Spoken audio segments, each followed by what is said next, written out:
Welcome to Hurrdat Sports Live. More sequencing in the swing as he charges up to straightaway center field. Myers back. He's at the wall. It's out of here. Man, there's some exhale right there. Atta baby.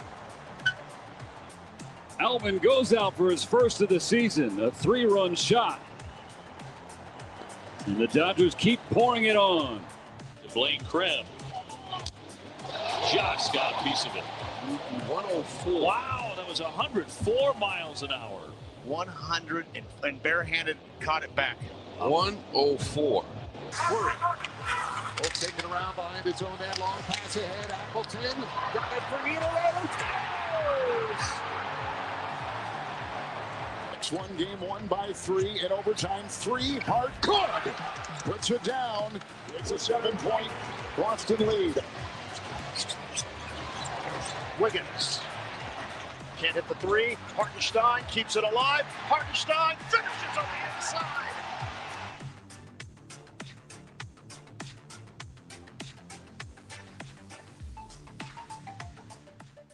Good morning. Welcome into Hurrdat Sports Live, presented by Centrist Federal Credit Union. That's DB. I'm Ravi Lulla here at Hurrdat Sports Bar and Grill. What's up, DB? I'm just giving Shane a hard time. Oh, yeah? Yeah. Good old Shano? Yeah. Shane, how we doing this morning?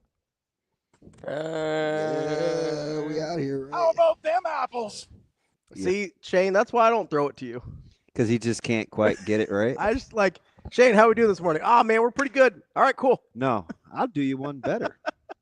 Shane, do you even know the question I asked you this morning? I wasn't listening. Literally. Well, I had the headphones on. They're No, noise-canceling no, headphones. no. I can't hear. Outside, walking in here, what did I ask you? And I said, are you even listening to me? And you just kept on talking.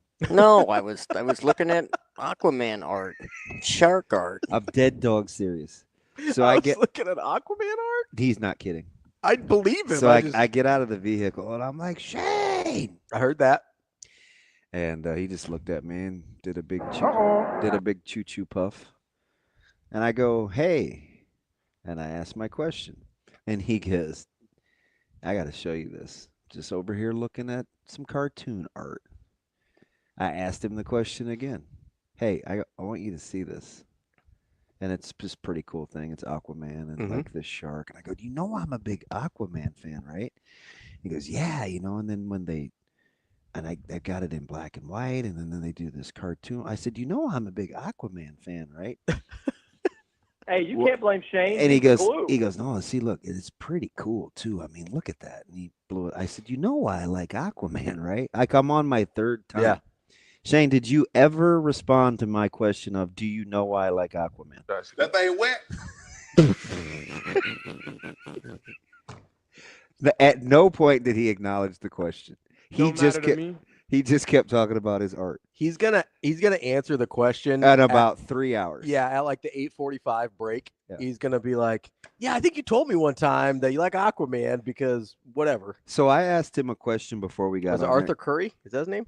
Arthur Blank? What's the Aquaman's character? Yeah. That might be it. Arthur Curry. Shane, is that it? My stomach's Yeah. My stomach's a little queasy. You all right? Yeah. We doing too many, okay? That's all. few too many last minute pills. Well, supplements getting a little Yes. You seem very hurt. getting all jumbled in the tummy there. Yeah, man. Operation Queasville. So I asked him a question before the show started yesterday. Yeah. It's a legit question. It's an age question. Mhm. But man, he's like, I don't know, Damon. Man, that's a great question. That's how he said it. Like Yeah. I asked him something that was, again, mileage to the moon or Rhode Island and back. Something that you'd think was just you'd have to research. Mhm. It wasn't that hard of a question. Mhm. I don't know, Damon. I don't know. Why would I know that? I'm like, oh, okay, fine. I could see myself saying that. That's exactly how you sounded. I don't remember that, but And do you know when he responded to the answer to the question? Last night sometime. When we were walking to the vehicle leaving after the show. Oh, by the way. Almost 3.5 hours later. Oh, man. He comes over and he tells me out of the clear blue. Just stays on delay. I'm like. And I remember exactly what you said. What'd I say? Yeah, you're really on delay. Yeah. Like, you just now got to that? We're digital now, Shane. You don't have to be on delay anymore. It's unbelievable. And I meant to send you this other message because we got a really good question. Ooh, I like it when we get good questions. I mean, it's good food for thought. So I told Tyler, I said, you know what? I'm going to take this to the board. T-Mo's? No, Okay. he doesn't say anything good. I like T-Mo's. Where's he been? Summer hoops. Oh, yeah. I forget how busy he gets during the summer. ETG, but they are not off to a very good start. Come on, T-Mo's. I feel like the roster's pretty fluid. That's always fun with summer ball. Yeah. It's pretty fluid. Who's playing this week? Yeah. I don't know. Yeah. Who's playing this afternoon? I don't know. Yeah. It's Jacob, because he's always at all the tournaments. Yeah. And I'm sure old young Jacob is like, who are we going to see today? I'm not quite sure. I don't know if you can read this fast. I know you can't. I can't read. So you can just look at it during the break and we can come back to it. But we have a very interesting show today, so it's exciting. It is exciting. We got Dave Bartoo and Adam McClintock coming up at 8. And I don't believe since this Jason Tatum, Jaylen Brown duo of ours. Wait, which one am I? Are we tougher than them mentally? I think we have to be. It'd be hard not to. So what duo would we be? Jaylen Brunson, Josh Hart. They're pretty tough mentally. You don't even like Josh Hart, so I would be Josh Hart, I'm guessing. I don't really like Jaylen Brunson either. Why would you pick them? Because they're current? Because they kind of whooped up on the Celtics, dude. I told you that backcourt's a problem. You weren't even remotely interested in me telling you that specific piece to that. No, I series. wasn't. I said that backcourt is going to be a problem. Watching the Celtics flail, though, does bring me joy. And you looked at me like, of all the things you could pick in this series, you're picking that. And they're just imposing their will. Yeah. They are doing a number on that backcourt. They are. I'm still putting this more on the Celtics than That's I am. fine. Why? Because who doesn't miss 75 threes? It's hard to do. In 2 games. 25 for 100. Do you understand? Okay, so you know me, right? Like, I love 3-pointers. Yeah. Right? Like, this is not new. Yeah. It's the only thing I could do well on a basketball court. I was an early adopter of the analytics and the numbers and whatever. If I think you're shooting too many threes, you're shooting too many damn threes. Oh. This. Like, if you lose me on 3-pointers, you're over. Like, you're doing too much. You know who this brings utter joy to? Who? One Micah Breeze Benning. Yeah. This dude he's not that old. Yeah. I mean, he'll be 16 next week. He's hated on this duo of Tatum and Brown half his life. Yeah. Yeah. Cannot stand those I mean, two. you know how I feel about Tatum. As he steals my lines, he'll go to the soft as a fresh batch of cookies line. Charmin Soft. Yep. Squishy oatmeal raisin. He just can't stand. Nobody's trying to get that oatmeal raisin life, man. Nobody wants that. Nobody's interested. You're not gonna get. I'm in a fine mood this morning. You're not gonna get me to be all angry over your terrible cookie takes. I don't know why people hate on oatmeal raisins. Because they're I'm bad. over it. I defend it at least 3 times a year. I'll take it. They're not bad. They're not good. Oh God. Listen, oatmeal raisin is the most. Is this a hot take that's gonna aggravate me? I don't think it's a hot take, but it is going to aggravate you. Great. It's the most disappointing cookie. Oh my God. Because 99% of the population, when they grab an oatmeal raisin cookie, they think it's something else. And then they bite in and they're like, oh, damn. What else are they thinking? They think it's chocolate chip. They look at it real quick. They see the dark little speckles in the cookie dough. And they go, oh, man, chocolate chip cookie. Classic. Love it. Now, I have seen it mistaken for a monster cookie. And then they bite in and they go, But oh, not what just a regular chocolate What chip. is this? Trash. You're so stupid. Trash cookie. And you know how I know you're a ding-dong? Like, you're nitpicking at something that's not. Like, you could just easily let that go. I can't, It's though. not like I said Jordan's a bad player or Walter Payton sucks. It's like not even that. I mean, you would never combative. say that about Jordan. You would say that about Walter Payton. I would not. You think he's overrated? I wouldn't say overrated. Like Lynn Swann is overrated. Okay. Walter Payton is not overrated. You just don't like him. I just don't like the running stuff. Fair. Okay. Glad we got that. But he's not overrated. I mean, it'd be hard to be with the numbers you put up. But you're going to pick at the cookie. Yeah, 100%. It's petty. And oatmeal. I mean, are oatmeal raisin your favorite cookie? Yes. That's a terrible take. Jeez. Like I usually ride with you on your food takes. Yeah. Like you have a pretty discerning palate, and I appreciate that about you. It makes me question everything you say about food. Thank you. God said, "Let there be air." Like I was unreasonably warm in here.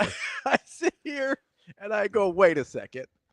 I don't know if I can trust a single thing you've told me about what food tastes like, because you're out here just riding with oatmeal raisin. I'm not going to stand for this. I'm just not. And I mean, you're not standing for it. I mean, really, what? No, I'm not. Like, KP, you're starting to come across as a complainer, bud. I'm going to need you to knock it off. Starting to? Well, he and I go way back. I give him a lot of grace. I'm stunned here that you give people more leeway than I do.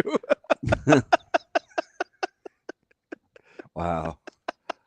This, it's funny. Yeah. Every morning, I think you can't get worse. Hey, I haven't brought roots up yet today. And every morning, inexplicably, you get worse. Stunning. He gave us a look like it's not even necessary. So you just can't help yourself. No, I really can't. What was the piece of cheese with Ken that you're holding on to? So we had a knockdown drag out one day, and it was over a typo. Okay. From a tweet that Caleb had a couple years ago. Yeah. And I was coming back from Wichita. I remember this conversation vividly. He said something about education and going far and, needing to clean up the old Twitter text. And I'm like, he's a really good student. I think college will be fine. And he just kind of kept needling me. Yeah. And I was like, this is not going to end well. But then, one day, we were on social media, and he was like, hey, I've kind of been a Richard head. That's on me. I've moved on. And I was like... You like the self-awareness there? It was just out of nowhere. Like unprompted? Yeah, so I'm like, I'm riding with that dude. And I have ever since. It's weird. It's not weird because you're like, that's how I am. If somebody were to come to me like that and be like, hey, I've been riding with him ever since. Like unprompted, like, hey, I haven't been acting cool. I apologize. Yeah. I get that. That's an actual good piece of cheese. Our kiddo's got the same name. Yeah. Although spelled different. Yeah. And, he loves his lawn and smoking meat. so it's a good place to bond. Yeah, I don't know. There's a lot of dudes like that. Yeah. No, I wouldn't say a lot. Probably 10. Okay. Josh is like that. Yeah, I get that. I didn't like him. Oh, man, that dude used to kill me. Yeah. Oh, yeah. We're going back some years. Yeah, I remember interacting with Josh for a long time. I told you got to give him time. And he still will clap back. Yeah. But it's not – he's like a Berean. He's just not going to take – reminds me he's more not going to take what you say. He's just going to ask questions. He reminds me more of like an amazing Daniel. No, Daniels can be a jerk. It's different. Daniel self-admittedly, although we may both lose our mind over this quarterback thing, because I'm sick of this. Is exactly why I didn't want Shedeur Sanders. It doesn't have anything to do with his talent. I'm already over other stuff. It's just I'm already over the Steelers being on every show every morning. They're not that good. Why do we not have anything to talk about? Yeah. I mean, there's a lot to talk about. I don't know why. I genuinely don't understand why they fixate on the Steelers so much. Well, wait till they win the division. And all you guys are going to owe me an apology. I mean, that's going to be a stretch, DB. That's a pretty good division. I'm not even here for your negativity this I'm not trying to be negative. I said it's a stretch. If I was negative, I'd be like, there ain't no way. Listen, I'm on this core 21 this morning. Wait till it kicks in. Matter of fact, I'm going to take 3 more. How many pills you on this morning? 27. These are vitamins, not like pills, but, I'm just saying. That's a tough division. If I was being negative, I'd be like, there ain't no way in hell that you're winning. This helps me manage my cortisol. Do you know what, when managing cortisol is stress levels? Yeah. Yeah. I'm 3 deep now. Kick in, baby. Kick in. Come on, Pills. Come on. Fudge, I feel like wringing your neck. I'm just saying, you got either the ghost of Aaron Rodgers and his washed up bum ass, or wow, you've got Will Howard. Look at, see, you got my man JR on the air. It's fine. Bring it on, fellas. Can you win a division at 500? It's a good question. Probably not with the Ravens in there. Oh, I'm a Ravens fan this morning. I'm not really. It's just like they're pretty good. Yeah, I had to talk you into the fact that Lamar Jackson was a good quarterback. No, you didn't have to talk me. I did too. No, I know Lamar Jackson is a very good quarterback in the regular season. He's got a lot of James Harden to him. That's all I'm saying. Got a lot of James Harden in his game. Haven't really seen it work in the postseason yet. Oh, Pressing. Man. We see it work in the postseason. Maybe I'll change my tune a little bit. But in the regular season, that's what winning the division is, by the way. It's a regular season thing. Then I like my chances with Lamar Jackson over Will Howard. That's what you – wait, listen. Or Mason Rudolph. Which one? When you start laughing at your own snark, that's when you can GTFO. You know what I mean? Beat it. Oh, Will Howard. Funny guy. You just fast forward to Will Howard in the 6th-round draft pick. Like, what is wrong with you? I just assume you got out of the rack this morning. You're like, you know what, man? I'm just going full-fledged prick mode. I woke up in a good mood. I woke up like this. Wow. Rick, I hope Steph Curry's hamstring hurts till his sphincter. Hey, that's uncalled for. Out of line.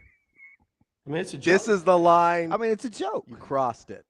It's a joke. We were over here just having fun, talking about the Steelers. No harm, no foul. There's the line. And then you went right to Steph Curry. That's rude. It's all right. That's rude. And why did you send me the update as if I didn't know? Were you trying to like stick it to me that he was going to miss game 2? No, I was just sad. That's cute. I just wanted my friends to know I was sad.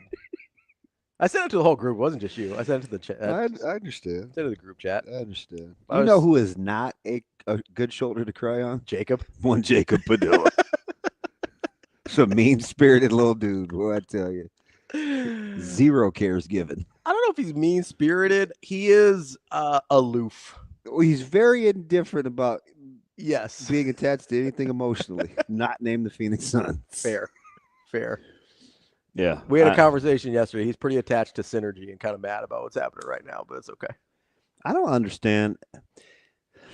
I know it's the NBA, but I just don't understand how these things happen night after night after night. Well, the blown 20-point leads by home teams? Yeah, just bad. It's just a lot. It's just bad. It is. And this, I kind of made the jokes about the Celtics, but this is the downside of their style of play, right? You introduce, when you're shooting that many 3-pointers, you just introduce a huge amount of variance into the game.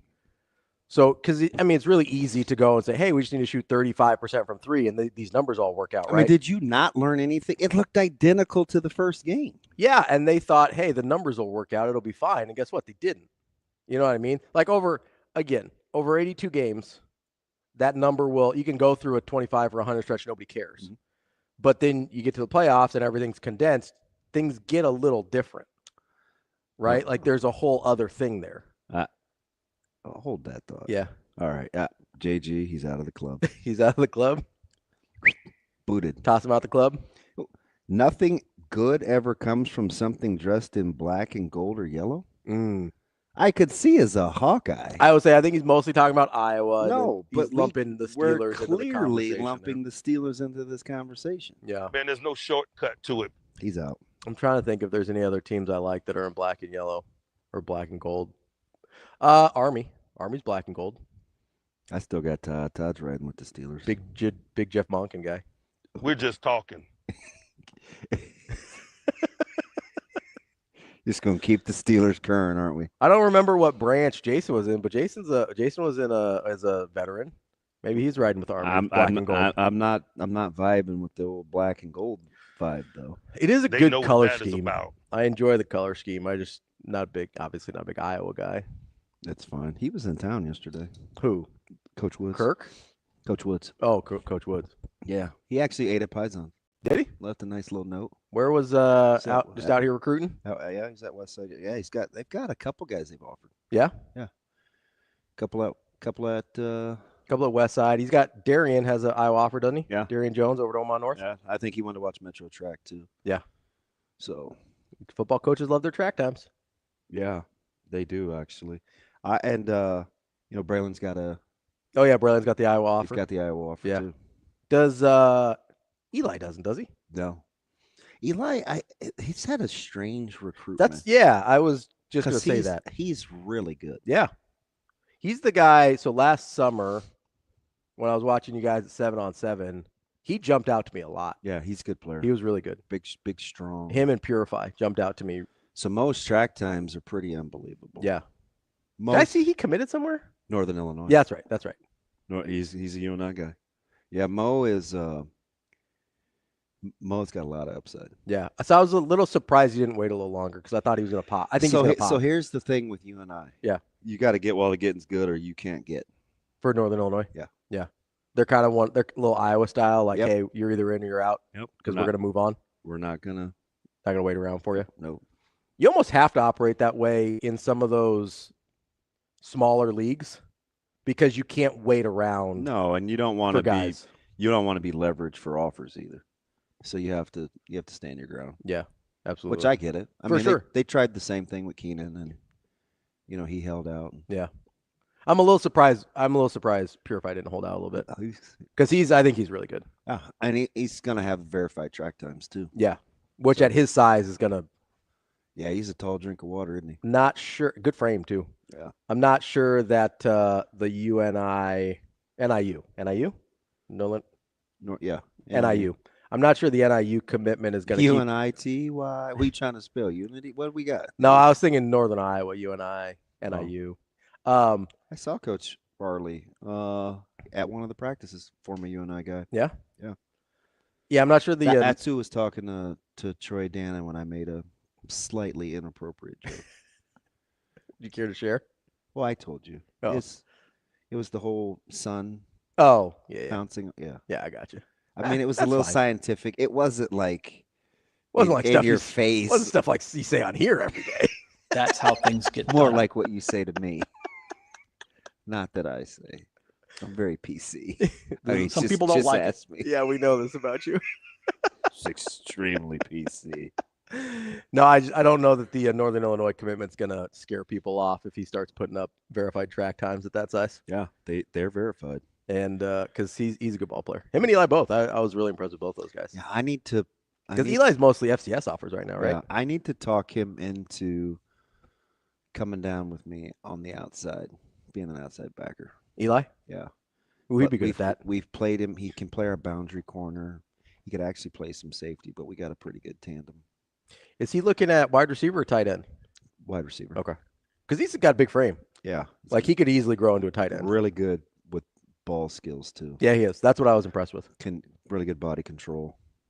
Like physically, I thought Purify was more impressive. I thought Eli was more impressed with his ball skills. So I would probably physically I would take EJ because he's bigger and stronger. Sure. But Mo is not as polished, but probably has the upside because he's got the thinner frame that he can grow into. Yeah. A little longer. His arms are extremely long. Yeah. He's what I call high cut, where long legs, yes, short torso. Yeah. Yeah. No, I thought that, but I was impressed by both of them. So I wouldn't be shocked if more offers it's roll recruiting in for season with track times. Yeah.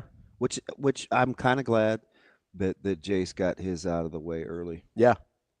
Quietly, not so quietly. I mean, and if Lofton stays at Elkhorn North, they've had a nice little run of guys getting recruited. Yeah, they have. You know, they do a good job of procuring talent. Yeah, that Jace Reynolds commitment to Nebraska was. I think people were excited about that. I hope so. They should be. It's exciting. I'm always excited. I'm excited. And who did we talk to? Was it BC? Yeah, yesterday. Basically, camp, no camp. Yeah. Now, he camped. He put up numbers. They're like, got you. Yeah, absolutely. You know, it's. I don't know if it's that easy. Well, it seemed like BC thought it was because I asked him yesterday if what he expected for the rest of the in-state recruiting. He says, hey, I think some guys are going to camp and get offers. So, like, I think there is a certain amount of, hey, we kind of want you to do this. I know some of it's about the times and see him in person. Mm-hmm.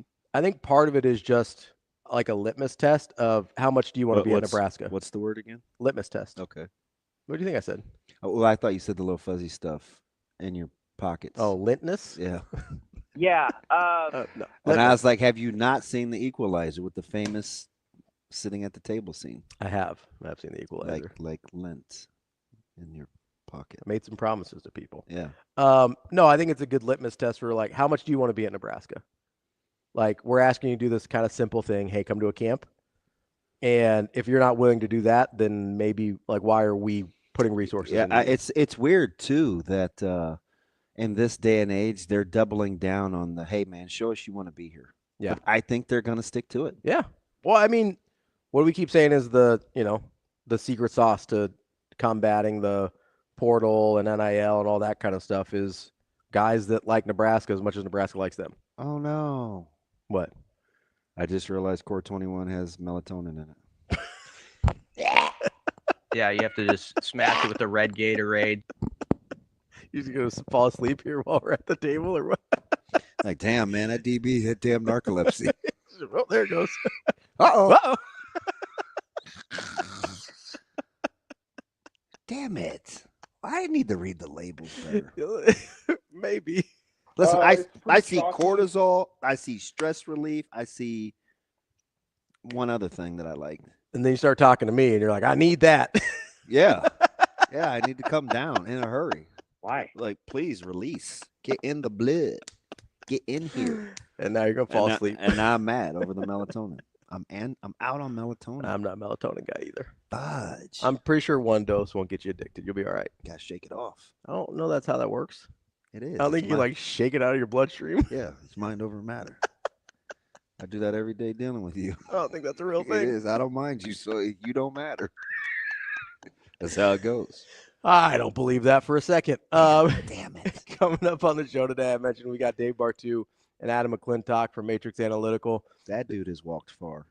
He has walked far. He's done a couple laps here. No, I mean, he was way over by the Hamptons. Oh, was he? Oh, yeah. And then when I was out talking to Shane, when he wouldn't answer any of my questions, just literally ignore me for 5 minutes. Yeah. Kind of what you do. He was walking down yonder. Well, you know I don't ignore you, because then how would I make fun of the things you say? Like, I got to listen a little. That's how it works. It's awesome. 8:45, we'll have our regular Thursday guest. That's Brian Edwards, our Vegas insider. And then at 9, we're going to get a little college baseball talk with Aaron Fitt of D1 Baseball as we get towards the end of the regular season. We haven't talked to Fitty since the CWS. It's been a minute. Yeah. About that time. We were down at the old microbrewery. Yeah. Which one was that? I don't even remember which one that was. I don't know, but they were pretty cool with the parking. That's all I remember. Oh, they were real cool about the parking. I appreciate that during the CWS. I'm a fan. Yeah. No, we did a nice little show with D1 Baseball last year, and we'll get back with Aaron Fitt this morning as we start barreling towards postseason play. That's DB. I'm Ravi. Lulla. More Hurrdat Sports Live coming up next. Well, we played, with the exception of maybe one or two plays, I thought we played excellent baseball. We got that big hit in the ninth inning with runners on second and third. I just like the way we competed. This is a good environment. You know, I told the players, that we got to get used to playing in these kind of environments on the road if we want to continue to, play with the rest of the season. So, and then when things got really dicey in the ninth inning, they kept it poised and found a way to get through it. So, good win, because I give Nebraska a heck of a lot of credit, man. They put up a good fight in that ninth inning. It's hard to get hits off that closer we got. They got 4 or 5 of them.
Aspirations can drive us. Sometimes a simple gesture is what fuels the pursuit of a dream. When it's time to make your dream a reality, we are here to help.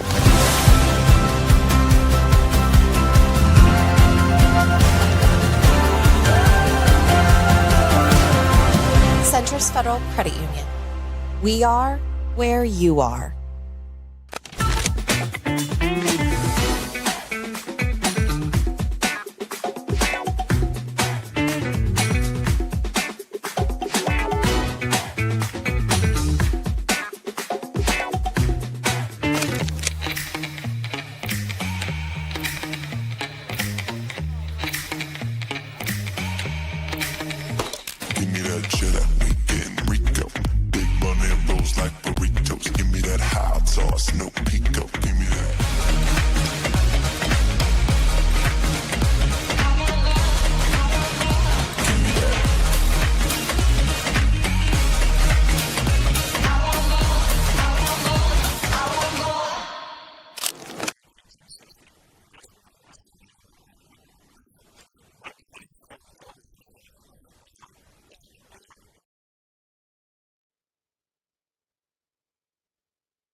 You're listening to Hurrdat Sports Live.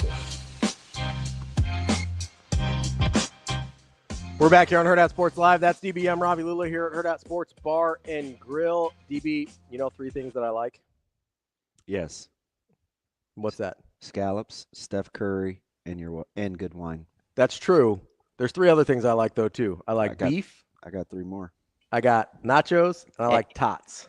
Oh, yeah. I looked at that. The beef tachos here. Yeah. I'm gonna have to come in and try them because that's one of the specials this month. I like beef tachos are just like screaming to me. So full disclosure, that would be. Remember, you had a strong opinion about one of my opinions, and it was that I'm not a nacho guy, but I would be. You'd mess around with some beef tachos? Yeah, because I love tater tots. Yeah, tater tots are incredible. So I mean, while we're just taking it's not penicillin. It's not pentatonics. Sodium pentothal. What's the truth thing again? Oh, I have no idea. What's the blue pill? Sodium something. Pentothal? Sodium. Somebody told us yesterday in the chat. Anyway. Yeah, that's not a real thing. Like, there's no real truth serum. There is too. No, there's not. That's made up. I hate how you laugh to make me seem dumb. What are you laughing at? Oh, something you guys said like 20 minutes ago. That's actually probably true. I'm telling you, man. When I snap, like this rubber band over here. Wow. You're talking about nachos. You're not a big nacho guy, but you'll mess around. The with reason nachos. that I started eating here, originally was the tater tots. No, they're really good. And then the breaded wings hooked me. Yeah. And now it's just we're out here, right? Yeah. I have my poor mom holed up in the corner over there. I'm like, hey, we're driving all the way over there for some food. So that's good, though. We gotta get some of them wings. That's right. I'll come get you. Are you kidding me? No, I'm actually not. Did she win any money this weekend on the Derby? Yeah, she did. Did she? Yeah. Sovereignty? She called Zoe. No, Zoe called her, and then they yucked it up. Yeah. I just heard bits and pieces. Yeah, she got a little cash out on Sovereignty though. Yeah, I asked her how she was doing yesterday. She said she's a little tired, which was weird in the middle of the day, but it happens, you know. I just checked in, man. Maybe she didn't sleep well. You know? She's she a good sleeper? She's turned into kind of a night owl. Really? She watches television late at night. Yeah. She's got a great setup though in her room. Yeah, my parents are weirdly like night people too. Like they stay up late. Yeah, like, what are we doing? She can definitely stay up late. Go to bed. And my other sister's coming in town this week, so. Oh yeah, Kim. St. Louis. Yep. Underlay, EI. Uh-oh. What's popping tonight? Yeah. So that'll be fun. I know you're a big Nelly guy. No. Not maybe a little. Nelly's like in my wheelhouse though. Like time frame wise, like he's in my wheelhouse. He's fine. Yeah. I liked Country Grammar. Yep. I liked the Air Force One. I was a big song. Shaky Tail Feather guy. No, that's because it was in Bad Boys 2. It's fine. It's gonna get us fired. You're gonna get us fired. I'm just out here. Well, we're out here, right? No, it was. I liked the thing that I liked the song that he did with Kelly Rowland. Okay, yeah. I don't remember them. I know what you're talking about. And the one that he did with the country guy, Tim McGraw. Yeah. You just said yesterday you're like, oh, that one's only okay. No, I like that song. You just didn't like me singing it? You were horrible. And believe me, I'm no crooner, but you could at least tell what song it is. I was like, what are you singing? You knew what song it was. Barely. Not until you hit the refrain. Is that Dilemma? Is that Kelly Rowland? I see. It's Pentothal. It is a real thing. No, True Serum's not a real thing. Get him, Doc. No, I don't know. He's not on my team this morning. Doesn't work like that. Dilemma's the Nelly Kelly Rowland song. Yeah, I like that song. No, that's good. I mean, you named a lot of the hits there. You just don't like Shaky Tail Feather. I named 4. He's got like 1,000 songs in his catalog. All of them. You big Hot and Her guy? No. I didn't like that song either. Stupid. It's a dumb song. So was the Band-Aid. Wow. Just out on Band-Aids, huh? No, I mean, Band-Aids are fine. DB out on healthcare. Tough look.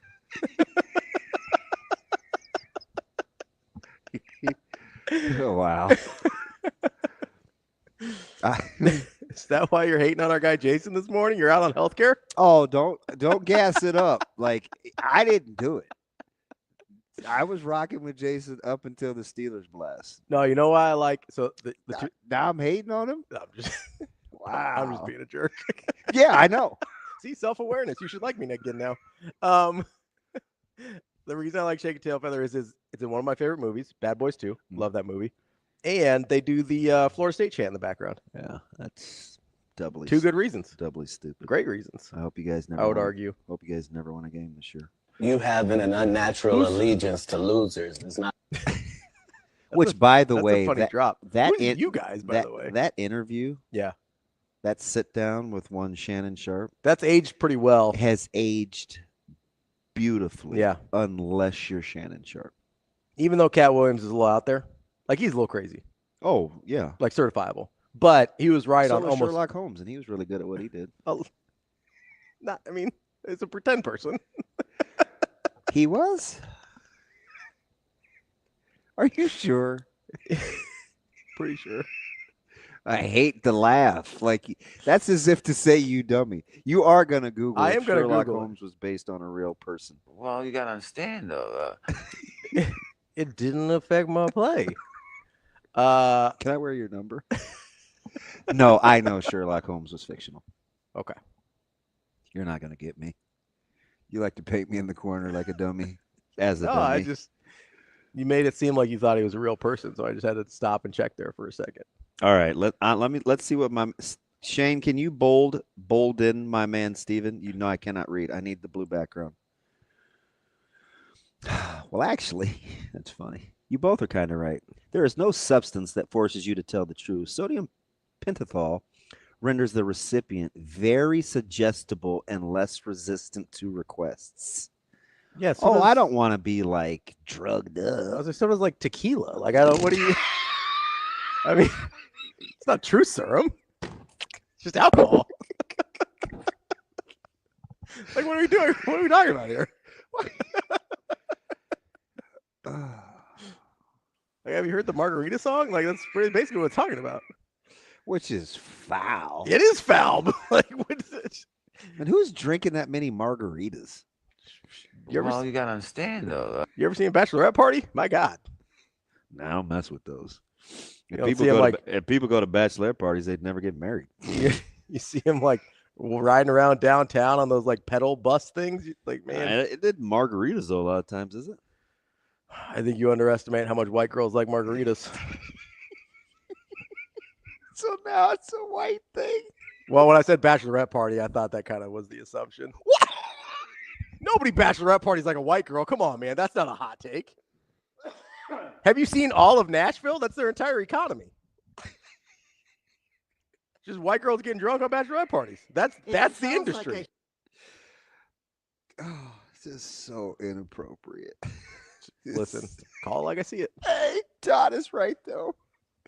Simple. Big margarita guy. I mean, which I find incredible. We've dealt with some people in this state that are allegedly big margarita guys that it didn't go so well for them. I would imagine at that person's alleged size that it would take at least 4 margaritas to get them to the point where they couldn't talk to a 5-star quarterback. I'm done. Anyway. So does tequila. I don't see tequila being used in movies when they strap dudes to the seats trying to get an answer. It's because it's a different kind of movie. You sent me a message from a listener, Tyler. Yes. I thought it was a good question. I did too. It sparked some thought, things to make you go, He brought up Schaefer's, we're going to call it Denny Downer segment from Tuesday. No, I'm not Denny Downer. No, we love Schaefer. He was, I think he even surprised himself by how pessimistic he was. Like at the end, he kind of seemed shocked at how he felt about the whole situation. Yeah. But he goes, talking about Schaefer, the 10 years of doing the same things in Nebraska, not being able to break through and all that. And the roster was good enough to win 9 or 10 games, he thought. And he said he's got 2 things. Kind of agrees with me that in some ways they're going to benefit from some of the older guys. Is that why you liked what he said? No, it's the first time. Because he literally said, I kind of agree with Ravi. No, I thought it was good points. Otherwise, I wouldn't have said him in the first place. That's not true. Yeah, fair.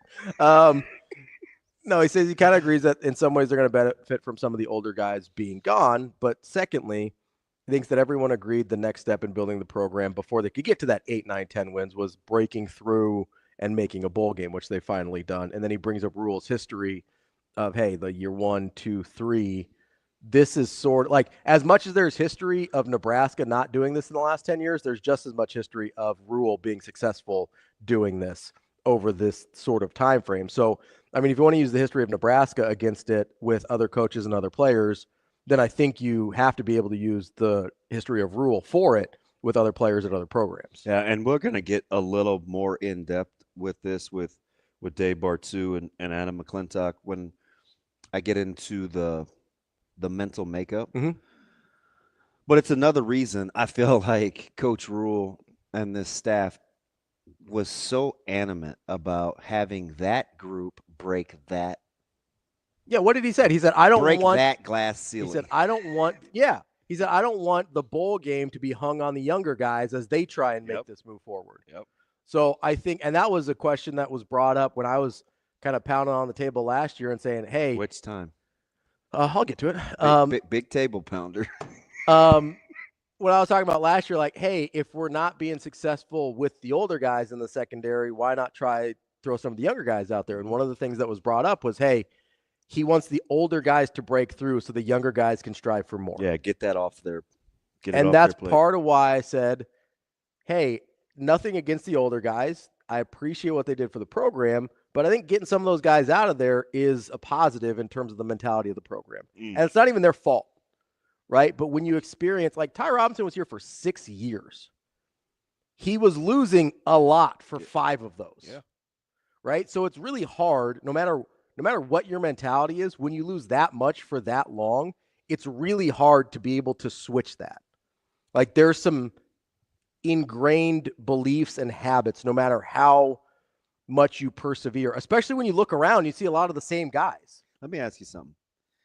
All right, when you obviously have a certain level of optimism. Right? Yeah. And I haven't tried to douse that at all. Mm-hmm. Are you more optimistic because of tangibles or intangibles? Honestly, both. That's not a real answer. So if I have to pick one, I'm going to say intangibles. I know you would. But it's not that there's not a big gap. Can I just have my moment? Yeah, have your moment. Take your victory lap. I just want to have my moment. Take a little lap. It's not that big though, DB. It's only a little bit. No, it is. The margin's very small. Before I pee in your cereal, DB, I'm going to let you get a bite. Before you take your victory lap, let me just kick you in the heel real quick.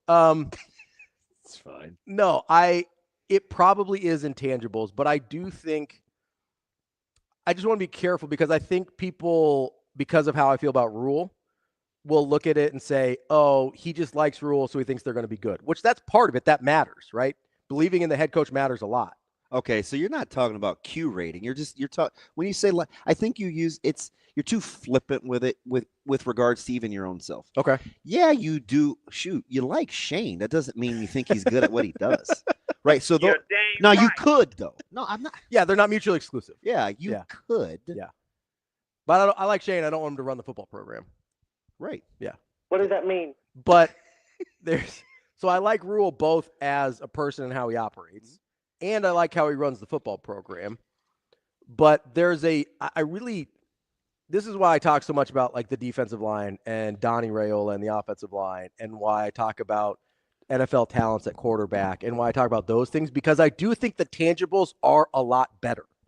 Like that's why I've agreed with you. I said I do like this roster. That's why I was so quick to say, hey, the gap's not huge between the tangibles and intangibles, because I do think the tangibles are really good. Like I think in 2 and 3 years when we see these guys going to the NFL draft, we're not going to be talking about 2 guys getting drafted for Nebraska and 3 guys getting signed on undrafted free agent contracts. I think we're going to be talking about much larger numbers, because I think that's the quality of the roster we're talking about here. And he comes with some stroke too, right? He's well respected by NFL brass as a talent evaluator. He's well respected by NFL brass, and I know all the haters and the Carolina fans will be like, "Well, look how he did in the NFL." That's not important here. Because people, you got to take it with a grain of salt. The franchise has been really, really poor. Yeah, amongst half a dozen different head coaches, right? So you want to take that with a grain of salt, but also look at the way that talent evaluators respect the guys that he's put into the league, right? Those guys have all gotten paid. What I can't remember. Wasn't it your buddy? Mr. Hassan Reddick. Yeah, Hassan Reddick said he's got more brothers paid than. Yeah. Yeah. He's like, man, nobody can accuse Coach Rule of being racist. He's got more brothers paid than anybody I know. Right? So, there's obviously, it's a funny line, but it's because people respect the type of players that he puts out there. Here's the other thing, and we talked about this off air and didn't really get to it during the show. It's shocking. But part of the thing with Nebraska and those numbers you put out there where they're 15th in the Big Ten and guys getting drafted. I just wanted to let you guys know. No, I thought we were getting a little willy-nilly. Yeah. Whatever, Nelson. About the talent talk. And we talk as though we were a little too dismissive of other programs. Well, there's a couple which wasn't vibing with me. There's a couple things there, because I think you were sort of even arguing a point you don't totally believe. And that's that this ought to be good. Development is directly correlated to NFL draft picks. So here's the thing. I'm open to discussing the barometer. Yeah. I can clearly make a distinction. Yeah. I know that programs can be really good and have really good college players. That aren't necessarily great pro prospects. Yeah. I'm well aware. Yeah. So I think that's part of it. But if you're having the conversations that you want to have about where you think Nebraska can go, it's escalated a little. So when I can understand the difference between the two. Totally fair. And when I say it hasn't been a talent issue for Nebraska, what I really mean is Nebraska's brought in talented enough guys. Minnesota shouldn't come in here with 51 players and kick Nebraska's ass. 100%. Yeah, I know. I understand. And Nebraska, I watched that really close. Nebraska brings in more talented players on the front end than a lot of these programs. By the second, third, fourth year, the other programs have made their guys better, right? So that's the difference we're talking about when I say Nebraska doesn't have a talent issue. They have a development, coaching, execution issue, whereas these other programs have got the back end right, and they're a little worse on the front end. And so that's where you result in the different draft picks and things like that. But here's the other thing, and I think this is why part of the reason talent evaluators respect Rule so much is Nebraska hasn't been good enough and hasn't had enough high-end prospects that guys are coming to watch, right? Part of the reason 14 Ohio State guys and 16 Georgia guys or whatever the numbers were this year get drafted is because you're going because, hey, they're going to have a couple guys in the first round. I have to watch them anyway. And then you see a bunch of other guys you like. Nebraska was the beneficiary of this for 20, 30 years. That's how Neil Smith got found. Yeah. You go look at somebody else, and you're like, wait a second. We hear this a bit in high school recruiting all the time. I mean, there's some infamous stories. Yeah. About, hey, who's that guy? 100%. That's literally how I fell in love with Keona Davis last year. I'm sitting there at open practice with you, and I go, DB, which one's that? Yeah. Oh, yeah. Yeah. I was like, I like that one. You know, I almost literally. That was weird. And I get it. I get it because I felt the same way about Mekhi Nelson. Yeah. But the difference is I know exactly what I'm looking at. Mm-hmm. Most people don't understand O-line and D-line. Sure. So when you're like doing whatever you're doing over Keona Davis, and I'm like, use the bounty quicker picker up or something. Like, what are you watching? So what I really, and you like when I'm like, okay, I'm listening. Go. And part of it is, and this is, we were talking about Ike Ackerman a couple days ago. I really like, because Keona Davis was a thrower in high school. Yeah. I really like he that did everything. Short action explosiveness where they can punch with their hands on the defensive line, right? And offensive line too. But the two things that I like in lines are wrestlers and throwers, because you get that. Wrestlers, obviously, you have the body awareness and leveraging and knowing how to do that with your whoever's in front of you. And then with throwers, you get that short action explosiveness. Yeah. That's really hard. If you don't like rep that and practice that and train that, most guys don't have that naturally, especially at that size. For as much talent as Central had, I think to a man, our coaches will tell you, the best player on the field that we played against was Ackerman. Yeah. And I mean, they had some fellas. Yeah. Right? You got a stud safety receiver. You had another really good receiver. You got a bunch of dudes with Power 4 offers. You got a stud running back that I like. You got a quarterback that I talked about that nobody appreciated. And I will say this. It could have been Newsome. It was either Newsome or Ackerman against us. Yeah. That I felt like, okay, those two guys, I mean, they just kept him in it. Yeah. I mean, the dude's pretty good. Yeah. So I get it. And I like the tools that you're looking for too. Because I do think we look at the wrong things sometimes when we're looking at big guys. Yeah. And Verse talks a ton about it. He's probably feet more than hands. Yeah, he's definitely with offensive line. He's a feet and hands guy. Yeah. And I like the thing that's the favorite for me is I need you to be able to play it like I always say 45s. Like at the angles. Yeah, because the game is almost never played straight ahead. Bop, bop, bop. Yeah. So I don't fall in love with those drills. Yeah. They get used a lot, but I just don't know how functional they are. Sure. Right? Like portable. So I like when guys can play at 45s like that, then we're on to something. Well, that's why wrestling translates really well, right?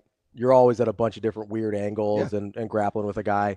One of the things that I think is really interesting when you're looking at linemen specifically is, we fall in love with, there's certain things that they do at the combine that I think translate really well to lineman play.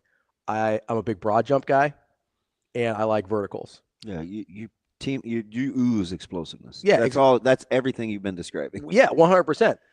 A 40 doesn't do that much for me on a D end, like on an edge rusher, right? We fall in love with Shamar Stewart because he's 270 pounds, runs a 4.57 or whatever. And it's like, okay, that's cool. He's freaky. That's probably not the thing I care about. Now, the rest of his testing numbers were freaky also. This is going to be good. This is a nice little setup for Bartoo and Adam. Yeah. Because they've tweaked this so much. I think they know exactly what they think is portable in those cat testing. Yeah. And I'll be really interested to talk to him about it too, because I'm curious if they have done it position specific, like, hey, these things matter. Listen, I'm sure. Yeah. Because we went down this was fudge. They were just getting started with this. And we went down a rabbit hole talking about, there's a DB wide receiver, like young kid out of Florida. And it was position specific. And he had pit the numbers against other guys at that position. And it was very specific. Specific. Yeah.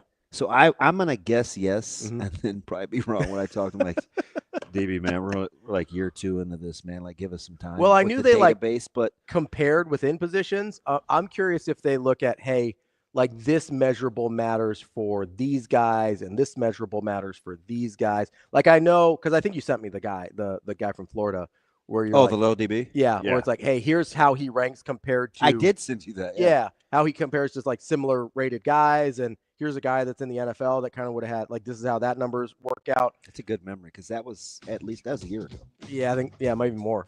But I wonder if they're like, hey, we don't care if a defensive tackle has this number, but we do care if an edge has this number. And we don't care if a inside linebacker has this number, but we care if a safety has this number. Like, that's what I'm kind of interested to see, how far they've broken that part down. Yeah, and hey, Jack, I hear you, because that was the pushback. That was kind of, I mean, Schaefer alluded to it about changing conferences in year 3.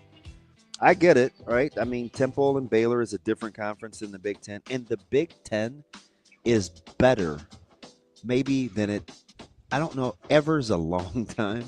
It's up there. But the Big Ten is a really, really good conference right now. And I'm telling you, I keep saying this, the middle of that conference is so thick, it's going to be hard to navigate. The only thing I'll push back on with the Baylor thing is we tend to forget how bad of a shape Baylor was in when he took over. I understand. Like, to me, that evens out. Yeah. Just to me. We're going to talk with Dave Bartoo, Adam McClintock from Matrix Analytical coming up next year on Hurrdat Sports Live.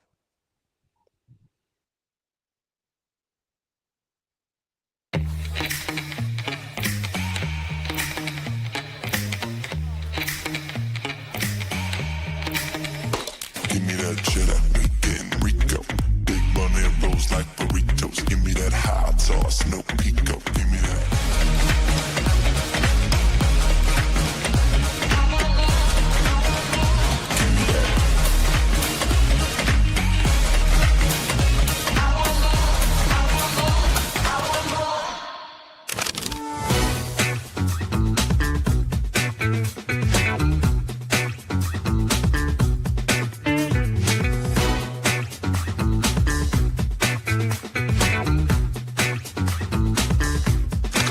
A new home here in Lincoln, Nebraska. I mean, how much does this place mean to you, and how hard is it going to be to leave? Well, I don't plan on leaving yet, but it's a cool spot. It's definitely like my home away from home now. Like, even when I go back home, it's like it almost feels like I just need to be back in Lincoln. And it's also weird because, like, when I go places like in Lincoln, like, people recognize me, but if I go out when I'm at home, unless like I went to high school with them, it's like nobody cares. Nobody says anything. Just walking by, I'll be like, well, hey. But like here, like if I go to Shields, run into someone, hey, can we take a picture? I'm like, yeah, for sure, bro. We, like, a couple weeks ago, I was out to eat with my girlfriend, and like 10 kids came up to the table and were like, can we take a picture? And we got barbecue sauce all over my face. I'm like, yeah, like, give me a second, bro. But you know, it's different. Yeah. It's different.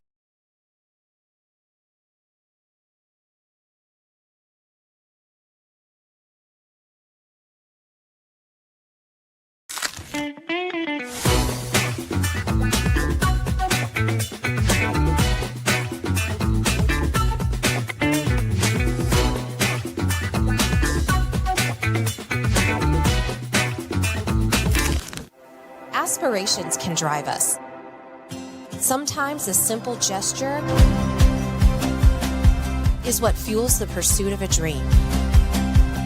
When it's time to make your dream a reality, we are here to help.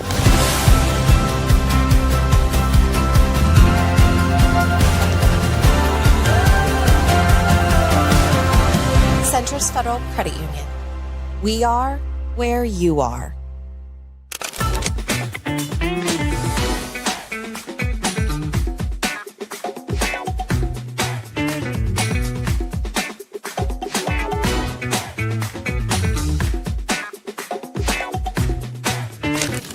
Number one, obviously, the Big Ten. I'm originally from Chicago. I've grown up around the Big Ten and very familiar with the Big Ten. And I actually initially started my coaching career at Wayne State in Nebraska. And I was 22 years old at the time, and coming down here for the state tournament and really getting that experience of Husker Nation. That was probably the first time. So, I mean, I've always kind of had in the back of my head of what University of Nebraska was, especially their athletics program, and I've kind of just kept that in mind. And then obviously the opportunity to work for Coach Hoiberg and the staff that's under him. I mean, exceptional people.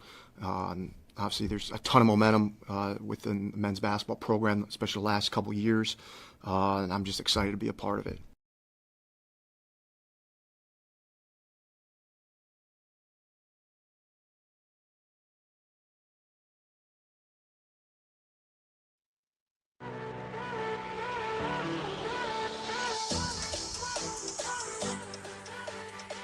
Welcome to Hurrdat Sports Live.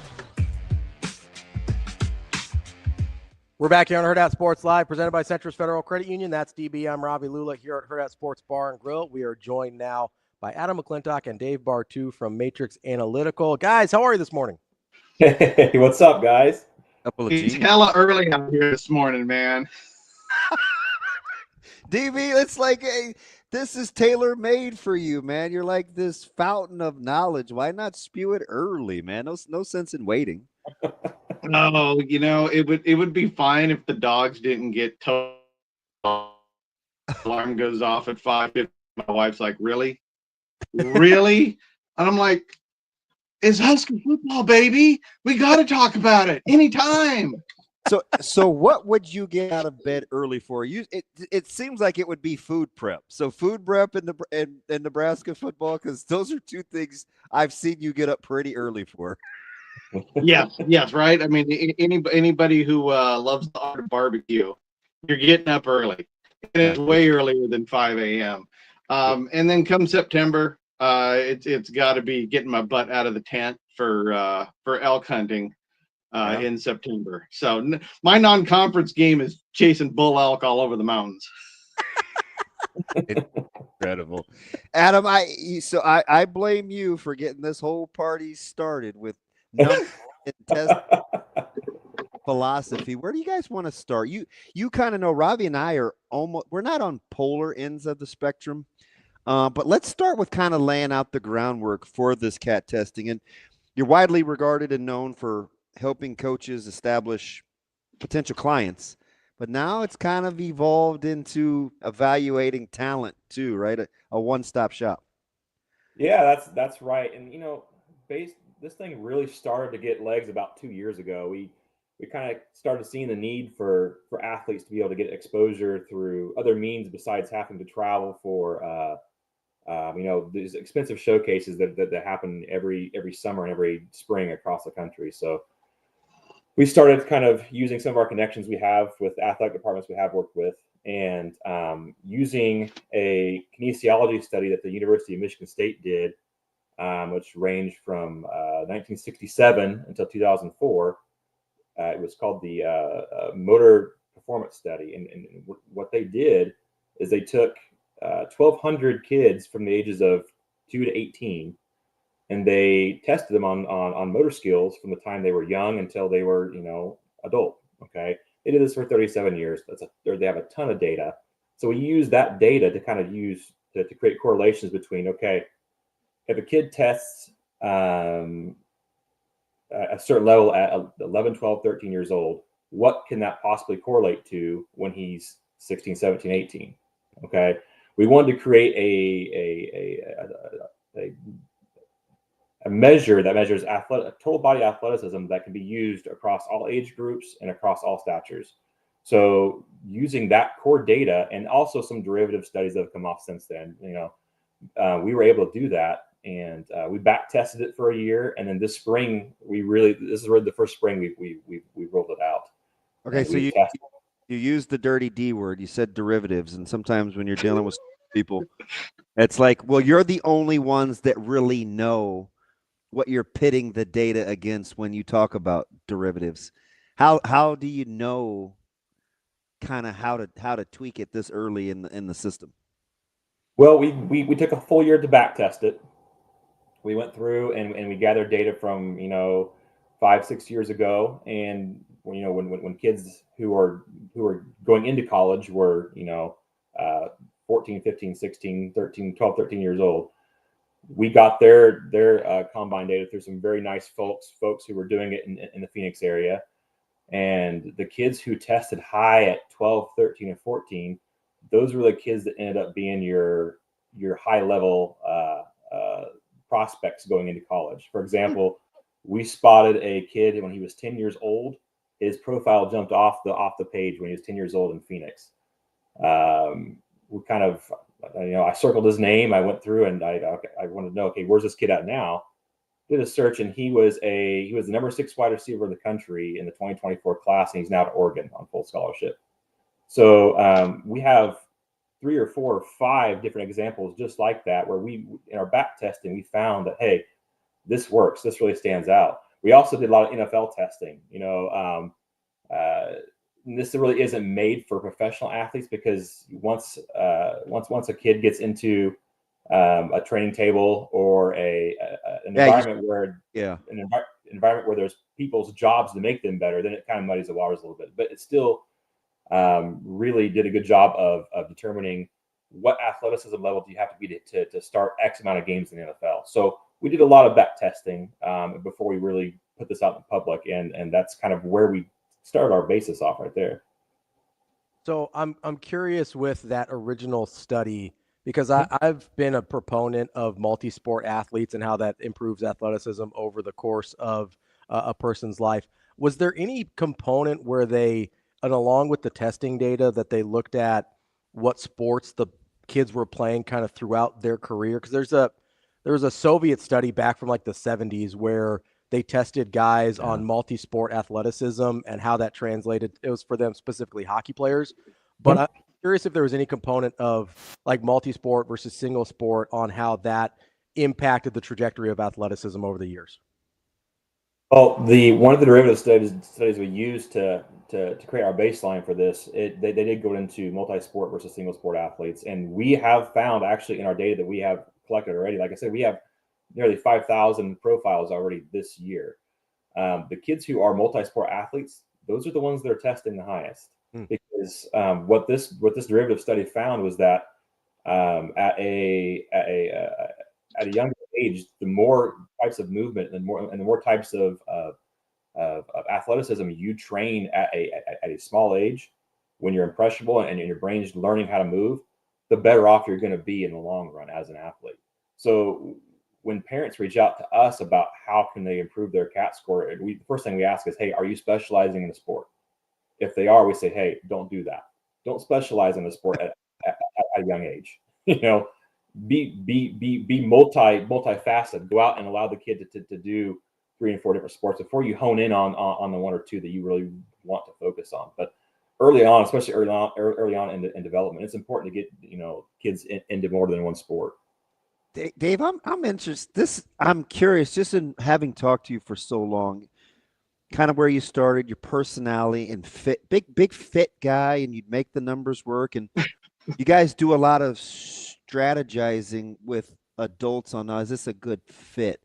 How have you balanced, as you kind of grown and learned more, data versus the variables of like people's personalities? And you have to kind of separate the two, but know like where they go together. Like, I know what the numbers say, but the fit is this. Like, you've had to kind of negotiate that, right?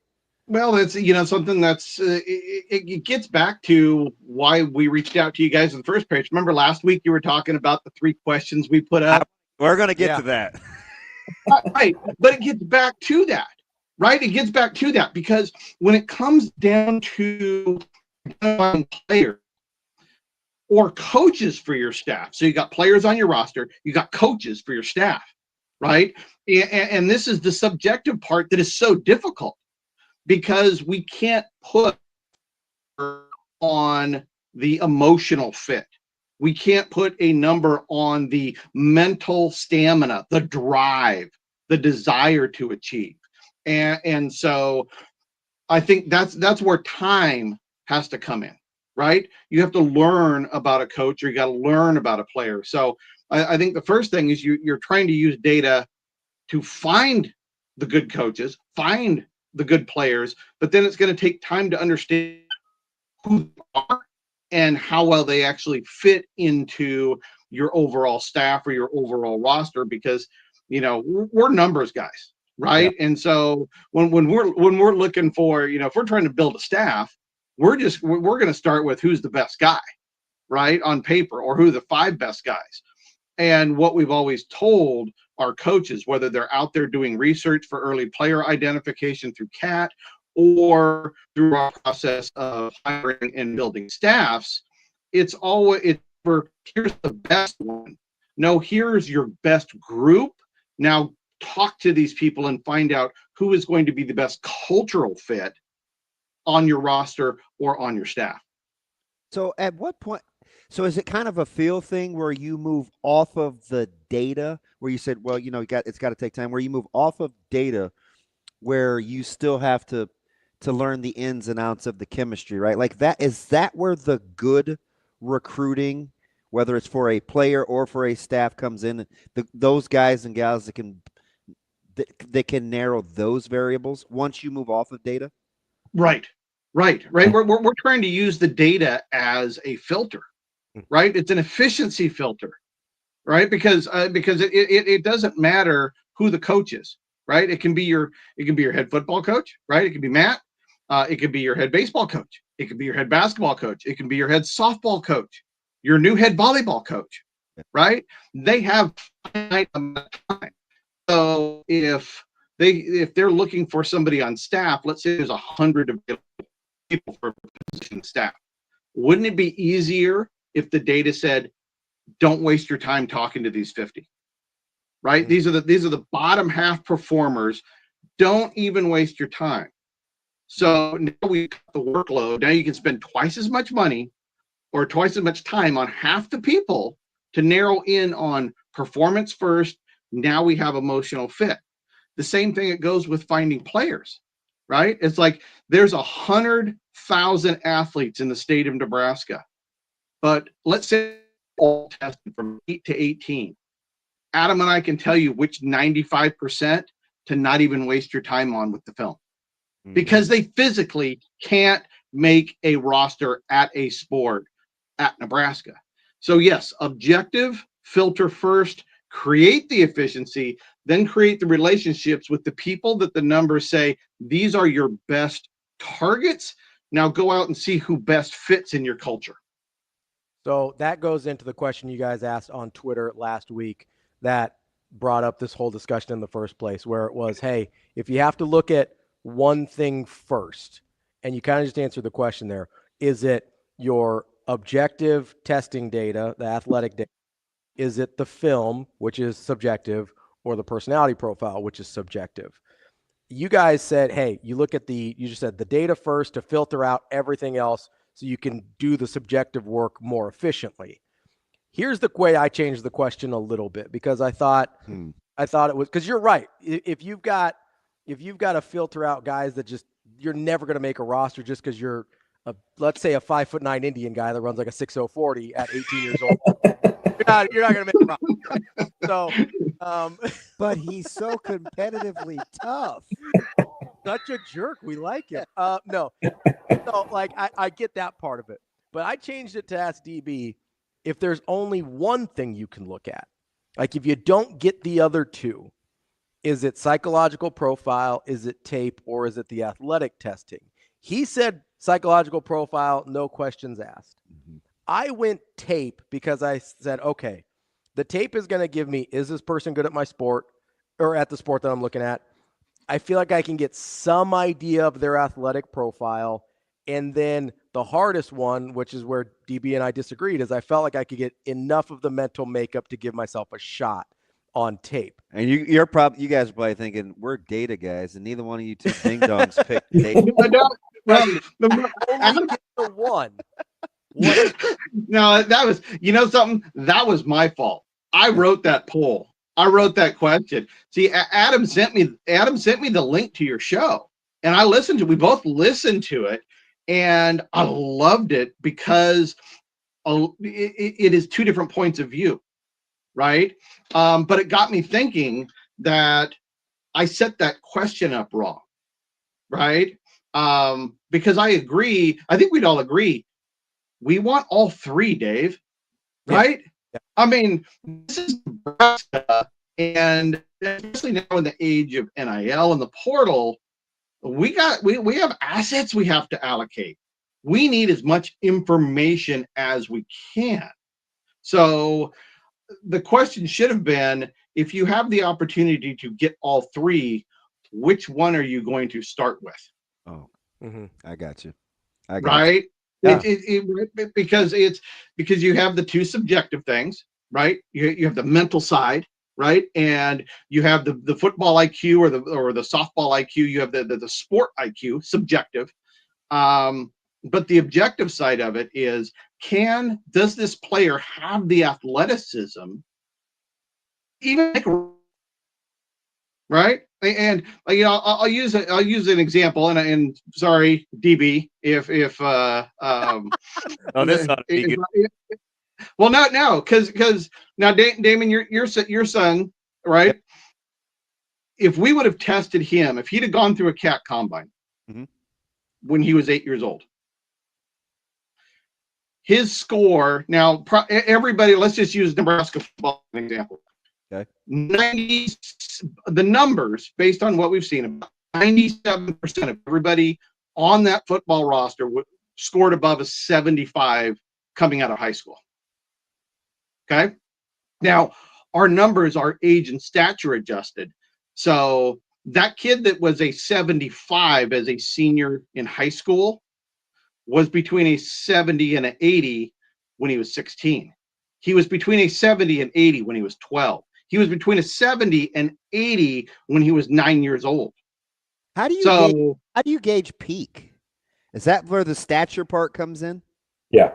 Well, see, the thing is though, is there's no peak in our numbers. See, our numbers are adjusted for age. So right now, I know this is a little bit different. See, because when we talk athleticism, you're like, Dave, the nine-year-old, is going to be more athletic than when he was 8, and he's going to be more athletic when he's 10. And it's this curve, right? And it goes up and up and up until you reach your peak athleticism, which, right? And that's the curve people get in their mind. Ours projects where they're going to be when they're 18, right? So they are basically their peak potential is when you're born, right? But we don't know what the potential is going to be until you start developing. And so this is where the genetics comes in. And so, I actually, one of the best examples is Adam's son, right? Because Adam first tested this on his kids, and one of his, actually, they're both really competitive. They're crazy like their mom. Noted. But Adam, your oldest, you've tested him what? 5 times, 6 times?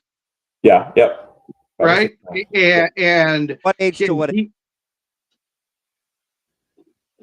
That? And he's working hard, and his score over the last always between 65 and 70.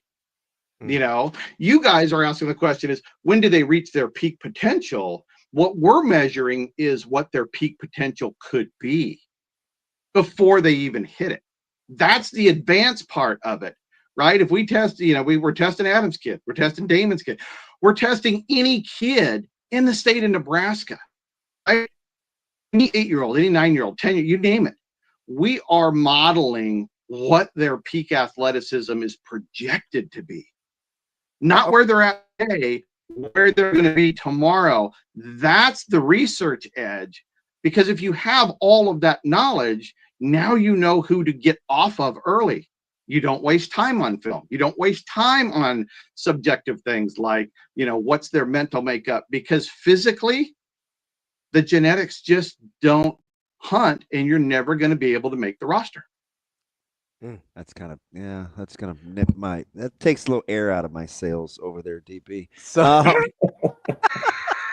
I would say, I know you hate that. I do, right? Full disclosure, but I get it, right? You can't polish a turd, but I need a starting point of level of competitiveness because I've seen so many good play. This is what you'd probably tell me. They'd say to me, hey, that's fine. A guy may not compete hard every day, but he gives himself a chance because he meets the basic benchmark. Your guy that you may like, his emotional stamina doesn't give you near the chance because he doesn't hit the physical attributes.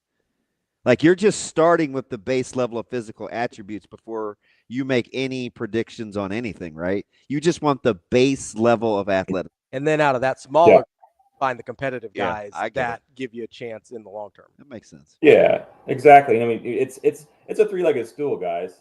So you have your foundational athleticism, you have your technical skill, and you have your competitive stamina, right? You've got to have all three of those things realistically to be a good college athlete. I mean, they're all equally important, but we start with foundational athleticism because if you don't have that, the other two don't matter. I mean, if you're not fast enough, if you're not strong enough, if you're not agile enough, you're not gonna make the roster. I mean, I'm floored.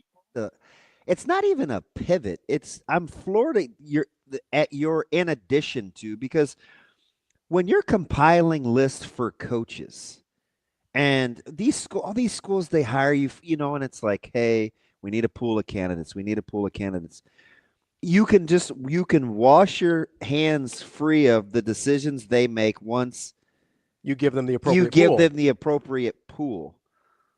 How it's such a difference because you're talking to adults, but with kids and margin of error and growth, you're still eliminating the variables because of the baseline of data. So it's still the same, even though my mind is blown. That's like, all right, you're getting adults for adults.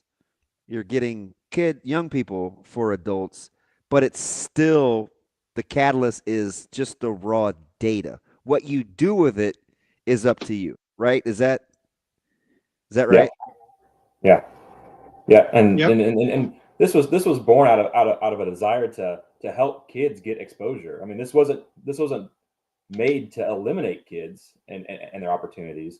This was created to go out and find kids in remote areas that can't get to these showcases and stuff. Go ahead. How'd you pick what was important to you to test? Like in the combine, what you were testing? So those things were determined by the motor performance skills study that was done. We left that up to the kinesiology and kinematics folks that were a lot smarter than us in deciding, how the body actually moves and what constitutes agility, speed, and power. So we left that up to them. I don't have any letters before my name, so I'm not going to go down that route. But yeah, well, hey, in full disclosure, I don't even know what the formulas are. So I bounced this off an MIT guy with expertise in kinematics.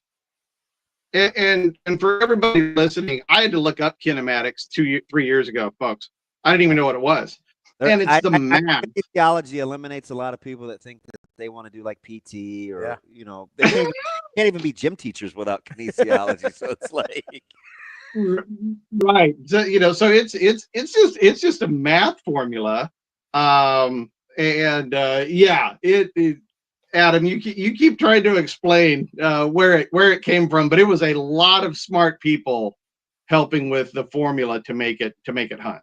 So let me ask you this, because I consider myself a little bit of a strength conditioning nerd. I'm curious with a lot of the nerd part with football, we all are. with football specifically, and then you mentioned a lot of other sports that this can apply to as well. How do you determine the sort of the projection scores? Because that's really what they are, right? You're projecting their peak athleticism at whatever age they're at. Does that change, or how does that formula change based on, like, a lineman's going to have different kind of markers than a cornerback, and a quarterback's going to have different markers than a basketball player who's going to have different markers than the one that really intrigues me. You brought up softball, so I think softball, baseball, those are highly skilled sports. Like, how do you kind of tweak or read the formula differently based on sort of those different variables. That's the beauty in this whole thing is it's weighted in a way where it really, you can apply it to any sport. Like I have a perfect example of this right now. We did a showcase here in Owasso, Oklahoma, in the spring, and there was an 8th grade girl there who scored through the roof, athletically. She wasn't the fastest, she wasn't the quickest, but she demonstrated really, really high ceiling power outputs. Okay. Nobody expected her to win the showcase on the female side, and she did. She went out, and as an 8th grader, she competed in a state competition here for track and field this last week, and they let her compete as an 8th grader. She won the discus and was runner up in the shot put as an 8th grader. So our CAT score found her in March before she even did anything in track at all. She'd never thrown a shot put or discus before. Okay. She goes out for track beginning of March, and she ends up this phenom in discus and shot put because of the power output that she showed. Okay. This isn't just for football. This works really well for football, but we've actually found a lot of use for this in the female side of athletics, female soccer, lacrosse, even flag football. Another great example of this is that Dave, the soccer player in Saskatchewan, Oh yeah, man! Middle of winter, Arctic Circle. This is a find a winter for elk. What like? No, caribou, baby. They're up there hunting caribou and polar bears where this girl was at. No, so I'm going to get to her story really quick, but two quick subjects on what you're talking about there. One, the common denominator is these are all fast twitch team sports. Okay. And so now with softball, baseball, we don't have the physical contact. Soccer, football, lacrosse, flag football, we do. Okay. So one of our goals is as we collect this data, once we start getting millions of data points, hundreds of thousands of data points, we might be able to specialize the CAT scoring into a sport, right? But kids change sports all the time. And so what we're looking for is, like if we're doing this in the state of Nebraska, I'm just looking for every great athlete. And what we want is a cycle of retesting every year so we can watch their progression. But one of the responses we always get when they test is, what's your current favorite sport? And that changes. So we're just trying to find the athlete. Now, whether that athlete is going to end up being a baseball player or a football player or a soccer player, the goal, one of the stated goals of what we do is keeping those kids in state, right? Yes. You've identified them, you followed them, connected, and boom, whatever sport they choose, they're probably going to be good at it. But yeah, as Adam was saying, we got a sport combine up in Regina, Saskatchewan. I mean, indoor, probably snow howling outside. And there's I think, what was she 15-year-old, 2 months? Something like that. 14, yeah. Yeah, 14, 11 or something like that. And our scoring is 0 to 100, and she popped 87.8. Okay, it was the highest score, female score in North America that we had found year to date. Okay, she's only 15 years old. She plays soccer, and she doesn't exist on anybody's radar. This is in the middle of nowhere, and this is a 1 in 500, maybe 1 in 1,000 athlete. Okay, this is she had her highest female score since Alex Morgan, since we reverse engineered Alex Morgan's score when she was 17. And this girl was completely unknown. And the first thing we did is we got information onto all of our big D1 clients, because at 87, 88, that is big time D1 potential athleticism. And now there are a number of soccer programs, big soccer programs, that know of her. Now whether she likes soccer in 4 years, whether she has the mental makeup to stick with it, in 4 years. Yeah. That's not what we do. Let me ask you. Let me get you out on this, Dave, just because I'm curious about what's going on in South Carolina on the male and female side with all this in-state talent talk that we have. A lot of guys and gals going elsewhere. It's been notorious in baseball, volleyball, some other sports, right? Crossing gender boundaries. What's kind of this birthing thing that you've got going on with South Carolina in the Gamecocks? Right. Well, they've embraced the whole analytics side of this, and so what we've been able to create is a program in state that essentially identifies all the athletes in the state early on, and so the program that's being rolled out, and everybody is invited to participate in it. Every high school, every school, every club, every training facility, and all the scoring for all of these combines across the state is done free by us, right? And so one of the goals of the research scoring is player identification. And then they can turn around and host regional combines with all the elite athletes. Now you're getting the elite athletes together, boys and girls. You're creating communication, you're creating in-state harmony, you're creating a lot of really positive things. The most important thing is everybody's working together for the common goal of trying to help kids improve in their athletics and to get noticed.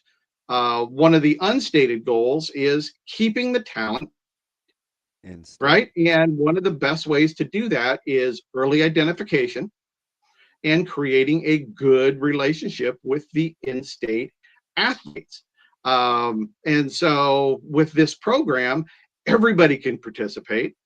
It doesn't cost anybody anything other than some volunteers to do their combines. And over time, we are going to create a massive database in state of all male and female athletes. And all of this research is funneled into the D1, D2, D3 JUCO programs in the state, not just football. Obviously, football is the big one, right? But this is every single sport. The goal is to get kids exposure. The goal is to not lose anybody that can make a roster in the state to a state competition. That's I'm all in. Adam McClintock and Dave Bartoo, Matrix Analytical. Great stuff, guys. We'll have to have you on because I'm sure we've got follow-up questions that we'll think about as we What's digest. the best way to get? So you want these? Are we reaching out through Twitter? Hey, how about this? How about this? This is how much I trust Husker fans that want to know more about this. So if you're a high school coach, if you're a middle school coach, if you run your own training facility, okay, heck, if you're the softball coach in Nebraska listening to this and you're like, how can I get in on this advanced kind of testing and analytics? And how does it work? We have the blueprint no matter who you are. So shoot me a text. This is my phone number. You can shoot me a text, 971-217-8419. Just shoot me a text. I will personally get back to everybody based on their situation and the blueprint we have to be successful short and long term with CAT testing. I can vouch for that number because that's the one I just used. There we go. That is Dave Bartoo, Adam McClintock. Guys, we love talking to you. We appreciate it as always. We'll talk again soon. Sounds good. Thanks, guys. Thanks, guys. Later. Those are the guys from Matrix Analytical. There's some questions in the chat that I want to address because I think there's certain things that get brought up here that I think are worth talking about. One of them is kind of late bloomers, outliers, and walk-ons. That was a theme that kept coming up in the chat as we're having this conversation. And one of the things that I want to point out here is, somebody brought up like Joel Makovica and guys like that. But here's the thing, though. So I think you're going to say exactly what I'm going to say. Makovica was like that. He would have been doing that. He's been like that. He was like that his whole life. He didn't just. So this is what I was going to say, is we think of the walk-ons as these like all heart, all whatever guys.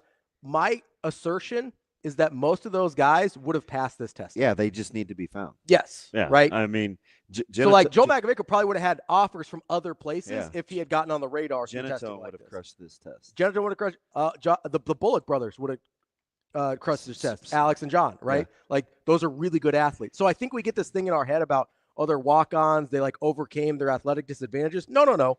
They were from small schools or schools that underperformed or whatever. I would venture to guess any walk-on that you care about at the University of Nebraska that made it would have passed their threshold for being a D1 athlete. Brian Schuster would have shredded this test. That's what I mean. Like Phelan Sanford would have crushed this test. Yeah. Like that would be my and I think like Adam's heart, like it was birthed out of wanting to help find kids not to eliminate them. Yeah, like wanting to go to them. Yes. And not I mean, that's how they found my guy at the 1A school in Florida. And that's the other thing that I wanted to bring up here because money was brought up a couple times in the chat. They do the test. It's free to the kids. Yeah. The testing is free to the kids. They charge the D1 programs for the information because those are the people that have money. Yeah. But their heart is helping kids find places to play if they're good enough to find places to play. And here's the last thing that I wanted to kind of clean up on from the chat, just from my own personal. They're like, oh, so we want to tell kids that from an early age they're not good enough or they're not going to make it, whatever, or this is going to make parents crazier about making their kid whatever. You want to know who the real crazy parents are? The ones whose kids aren't good enough. Like I've been there, right? I recruited at an NAI school, two NAI schools.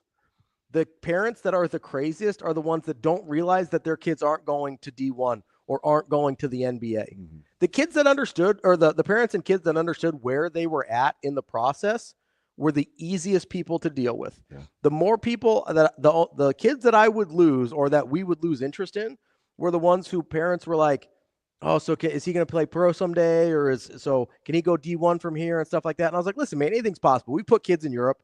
We put kids in professional basketball. But if you're coming to an NAI school, that should no longer be your goal. If it happens, that's awesome. I'm not here to crush dreams.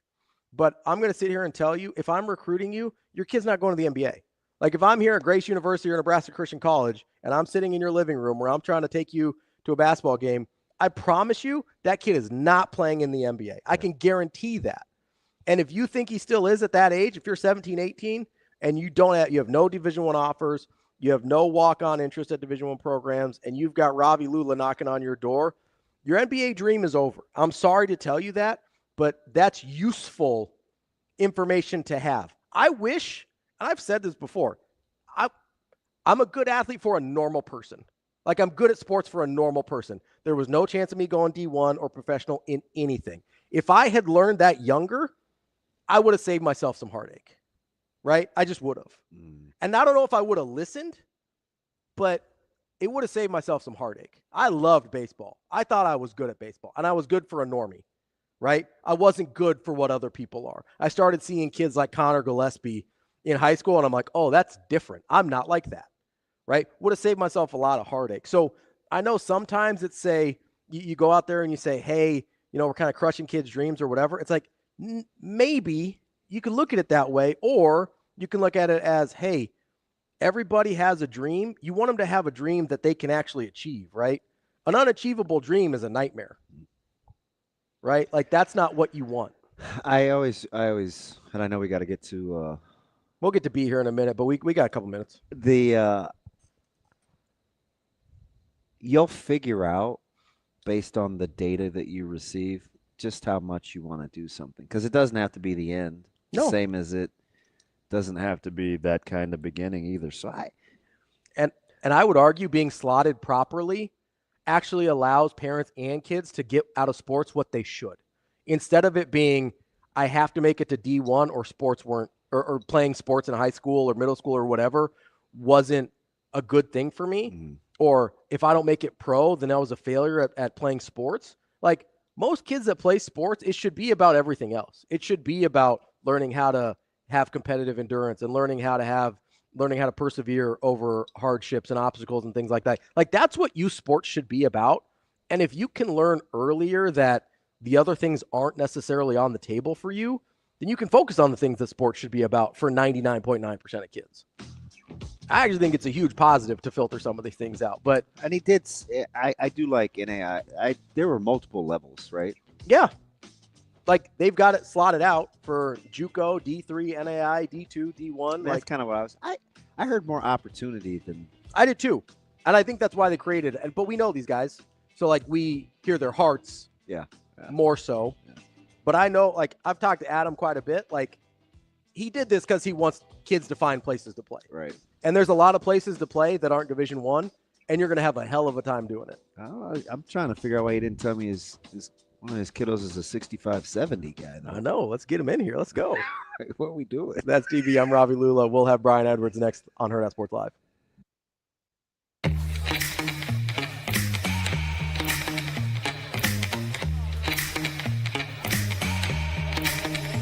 Give me that cheddar, bacon, Rico. Big money rolls like burritos. Give me that hot sauce, no pico. Give me that.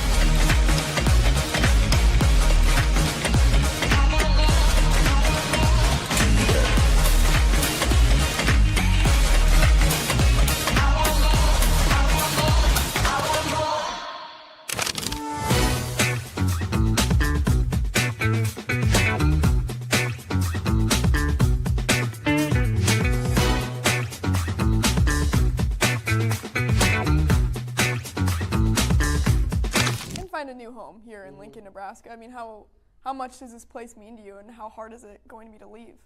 Well, I don't plan on leaving yet, but it's a cool spot. It's definitely like my home away from home now. Like even when I go back home, it's like it almost feels like I just need to be back in Lincoln.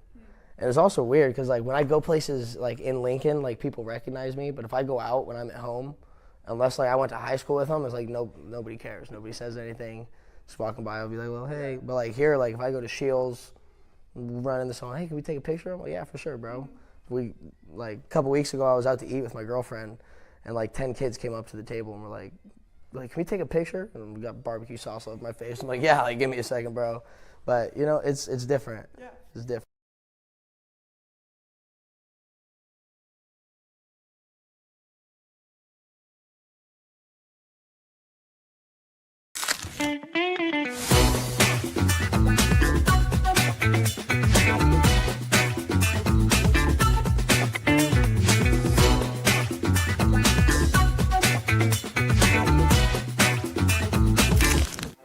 Aspirations can drive us.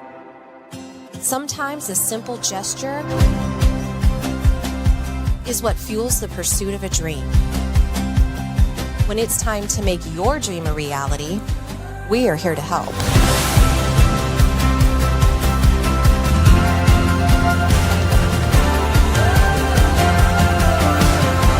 Centris Federal Credit Union. We are where you are.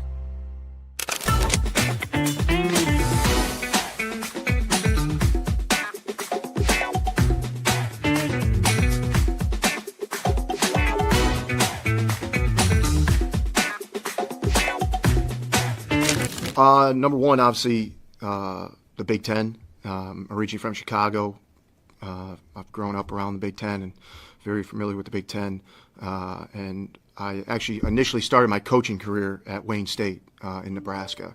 And I was 22 years old at the time, and coming down here for the state tournament and really getting that experience of Husker Nation.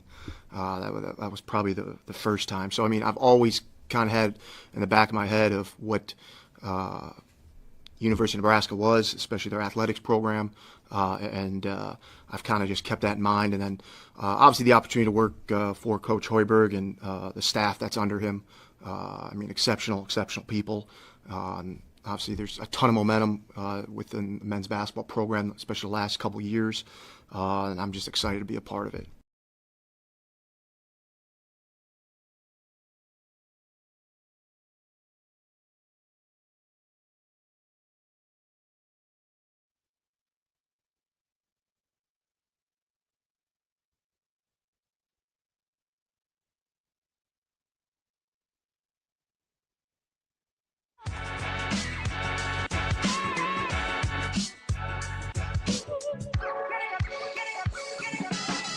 You're listening to Hurrdat Sports Live. Now, Vegas insider, senior handicapper, and fan of the cold Budweiser bottles, Brian Edwards. It's got to be touchdown, touchdown, touchdown. Brian Edwards. I don't really love it. Brian Edwards. The way they're using the cream cheese to butter the bagel. Brian Edwards. I'm going with the cowgirl. Here is Brian Edwards.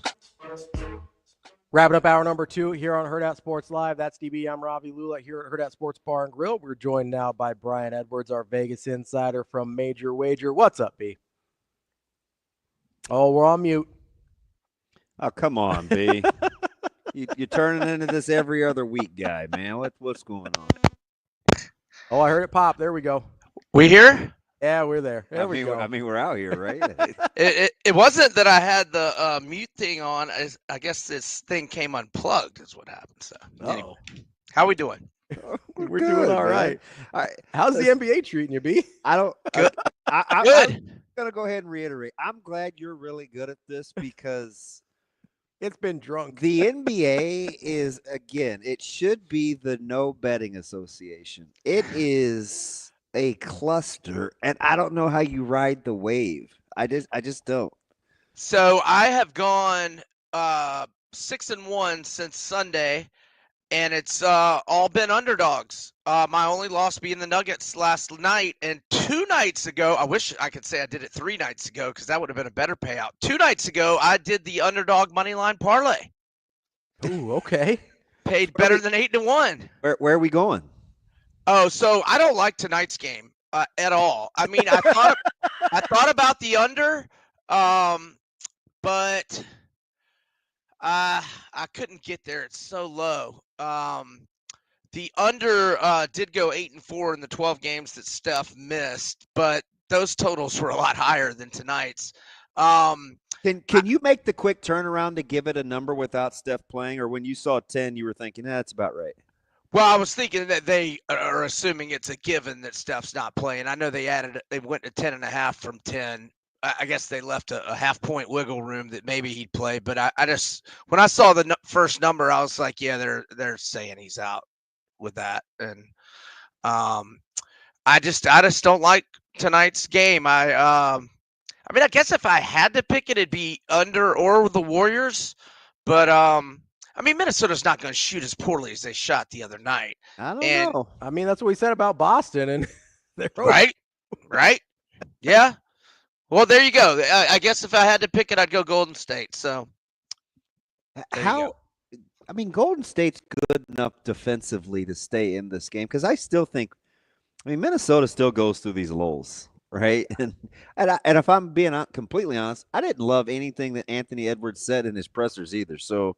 No. Maybe and I get it, he's got to probably mature a little bit. Mm-hmm. You get a little bit of that with him, but that is your guy, though. So I would assume he's the tone setter. And if your next best option is Julius Randle, like, what are you offensively? Right. And Finch was not happy with Edwards the other night at all. He went right at him, which I actually liked. Right? Yeah, I did too. I like that as well. I'm like, they got to get something from DiVincenzo. Yeah, I don't know, man. He's pretty one-dimensional. I don't know. Golden State, their scout, he just doesn't have a diversified enough game.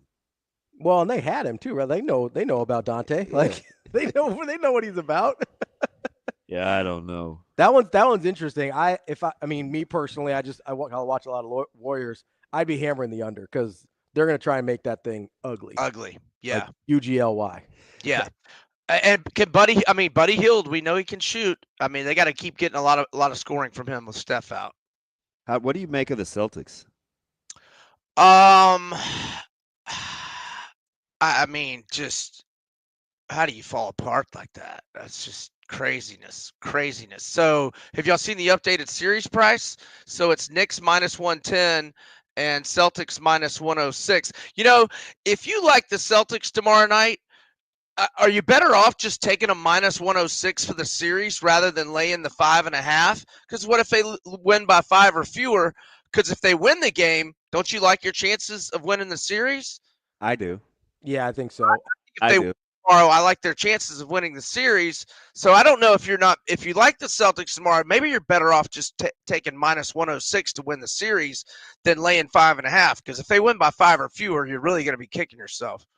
Are you surprised at all that they're still like even/small minus money to win the series, even being down 0-2? No, because I think people see point leads. Yeah, they see the 20-point leads. Are you go ahead, Ravi? I just think they're going to be like whenever they're ready, and I think they feel like the Celtics will have now hit. Yeah, now they're ready. They better be ready. They better be ready now. Not important anymore, but now they got to go to New York. Like it's not getting any easier for them. And the Knicks are a good underdog. The Knicks are like this home away. I know it's not a huge sample, but this home away dichotomy for them is crazy. They're undefeated on the road in the playoffs. They've only won one home game, and they had to come back from down 8 with like 8.5 minutes left in game 1 against Detroit. In that one, I know it's not a lot of home games, obviously. So, and the Knicks have done something twice that they only did once all year, and that's beat one of the top 3 teams in the East. Like, is this really going to be a thing? I don't know, but man, we've had the NBA has delivered this week. That's for sure. In terms of drama down the stretch, for sure. So probably the most dramatic team down the stretch has been the Pacers, coming back from those deficits in tiny amounts of time a couple I showed times. You that graphic yesterday. Yeah, coming down from 7 or more with like under a minute left or whatever. So if you're sitting here and you go, okay, I've got this Pacers team that just is impossible to kill. I've got this Cleveland team. I have no idea what's going on with their health. What do you do in that series? Well, I wait until I find out about the health tomorrow. I think if 2 of the 3, if it's Mobley and Garland, and it doesn't, well, you would think if Mobley and Garland are upgraded, how much is that going to impact the line? So as I say, if those 2 guys are back, and if Cleveland's minus 3 or fewer, I like the Cavs. But what if it shoots up to 4.5? I don't know if I like it at 4.5. But if it's 3 or fewer, or let's say if it's 3.5, I'll buy it to 3, just because I feel like I'd like that half point in a 1-possession game. I don't want to lose by the hook in a 1-possession game in basketball. So yeah, if 2 of those 3 guys are back, I like their chances. And now, is Donovan Mitchell 100% healthy? I feel like I don't know. He needs to stop falling down. Like, right. Like, stop throwing yourself on the ground, because I'll take it. Clearly it's not good for you. Like, right. The theatric. I'm like, well, D. Mitch, what are you doing? Yeah. Like, and the dramatics, like their maturity or that pedigree, like for big games. I don't know. I'm shocked to see him favored tomorrow, even though I know the Pacers open as like the slight fave. So I don't know that I've really done a whole lot of homework. What are the injuries to Mobley and Garland? Are they considered day-to-day? Mobley has the left ankle and Garland has the foot. Well, that's not good. And then Hunter's a hand? Yeah. Yeah. And Hunter's the least important of the 3, obviously, but especially Mobley defensively. He came down on the foot, that left ankle. If you don't get Mobley back defensively, I don't know what you're like. I don't know who's keeping Tyrese Halliburton from the rim. Right. Because they haven't been, I mean, he's pretty much gotten there at will, right? So I don't know. Like I would even be a little interested if I can get Mobley back, like even one of those guys, and maybe it stays at the number, but if it's Mobley. But man, if Mobley's not one of the guys coming back, I don't like this could get ugly in a hurry for Cleveland. And Pacers got a great home court advantage too. They do. They're probably one of the only places where it still matters. I mean, yeah, we've seen less and less through these playoffs with what if they're 6-1 in the second round, the road teams. Pacers might be one of the only places that matters. You guys know that Cleveland is favored. I'm aware. Isn't that weird? I mean, they're the 1 seed. What'd you make that line be? I didn't, because I didn't know about who was healthy, so I didn't, So you're looking at totals then? What do you got?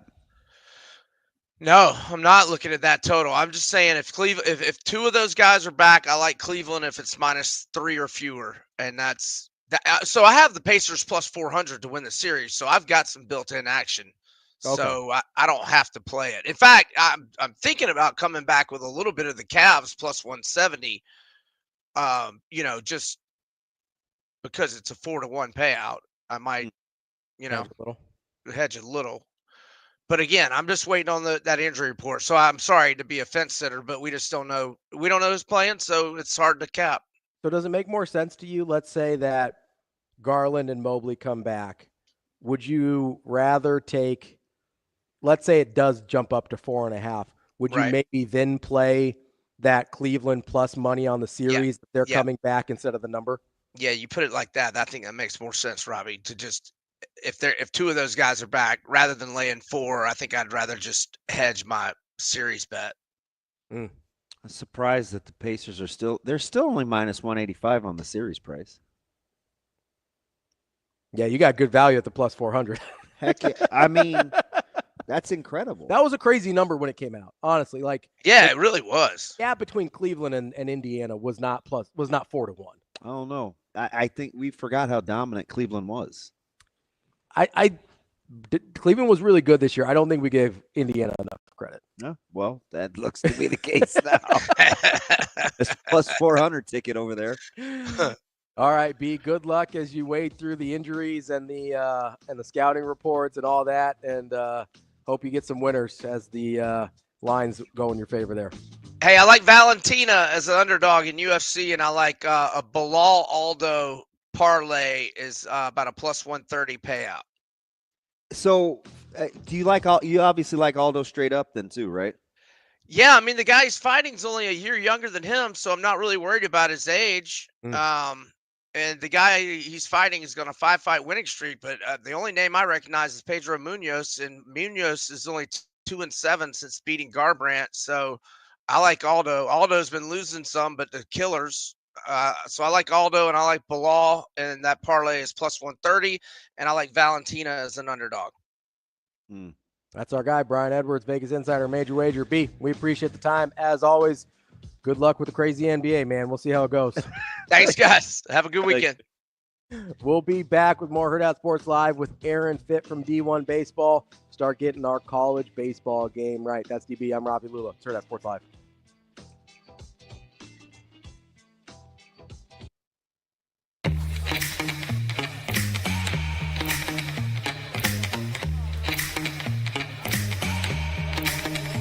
Give me that cheddar, weekend Rico. Big money rolls like burritos. Give me that hot sauce, no pico. Give me that.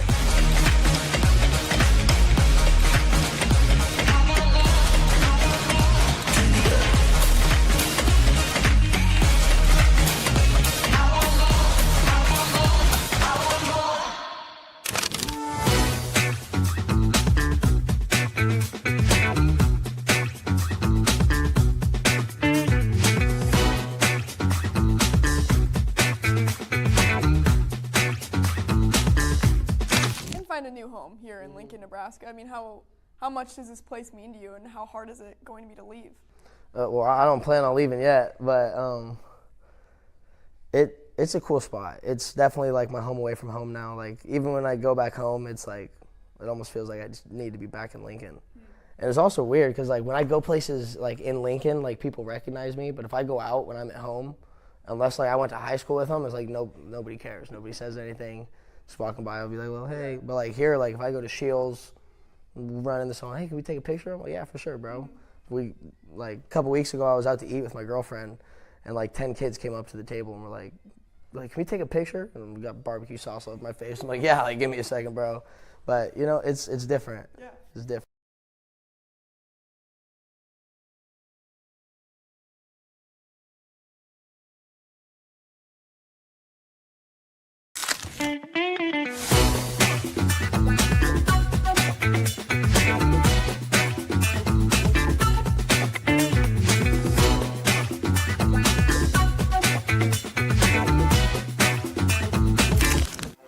Aspirations can drive us.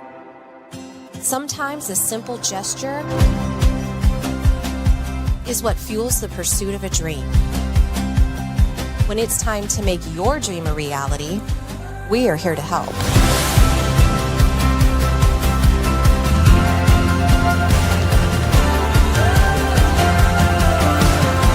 Centris Federal Credit Union.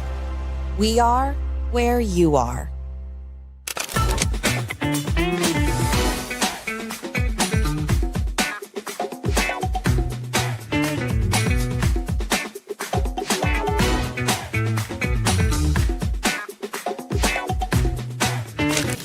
Number one, obviously, the Big Ten. Originally from Chicago. I've grown up around the Big Ten and very familiar with the Big Ten. And I actually initially started my coaching career at Wayne State in Nebraska. And I was 22 years old at the time, and coming down here for the state tournament and really getting that experience of Husker Nation.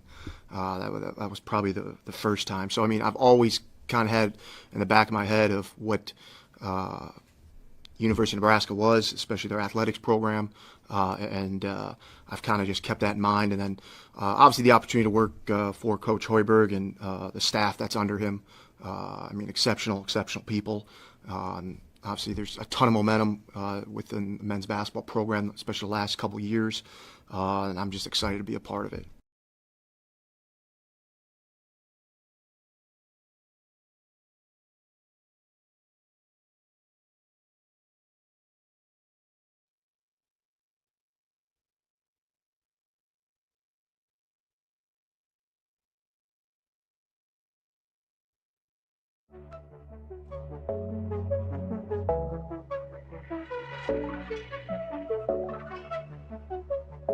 Welcome to Hurrdat Sports Live.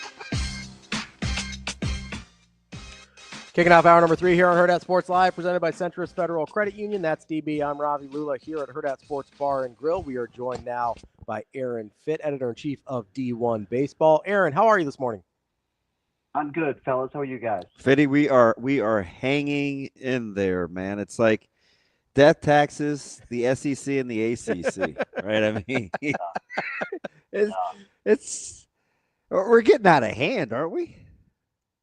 It's just, you're right. It's more of the same, you know, and it's that's the way the world works now. You know, it's just it's the SEC's world, and the ACC's got a piece of it, and everyone else is just trying to hang on for dear life. That's what it feels like. Let me ask you something. What do you think happened or is happening, or maybe not? Depends on maybe how you feel about Oregon or Oregon State, even Irvine, who I'll get to here in a second.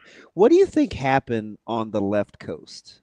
Right, all this. I mean, UCLA was just 2012. Like, what happened? Do you think on the West Coast with baseball, if anything? Well, I mean, you know, I just think it's you know, the West kind of got overwhelmed by the money in the SEC in particular, and that's the biggest thing is, you know, there's still quality baseball in the West, but a lot of those players are going to the SEC now, in particular the SEC and some ACC, but mostly they're going to the SEC if they're leaving the area. And yeah, they're keeping some. Oh, we lose him. We lose him. Aaron, you still there? Uh-oh.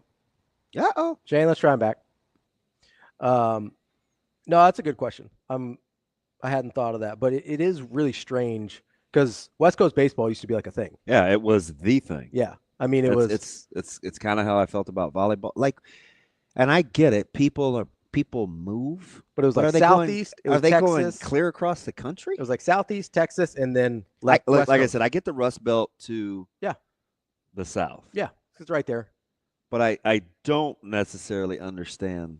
Like if you grew up in Ohio, Pennsylvania playing baseball, it makes a lot of sense to go to Tennessee. It's right there. Or just move when the job market changed. Right. Right. Yeah. Because we saw the population boom. The population shift and everything. Yeah. But when you're just going from, you talk about Oregon State was not that long ago. UCLA was not that long ago. I mean, it's a little bit longer ago now, but like USC was a they were a wagon. Like what happened to Arizona and Arizona State? Like all of these teams that were really, really good programs, not just Fresno State flash in the pan programs. I mean, perennial powers.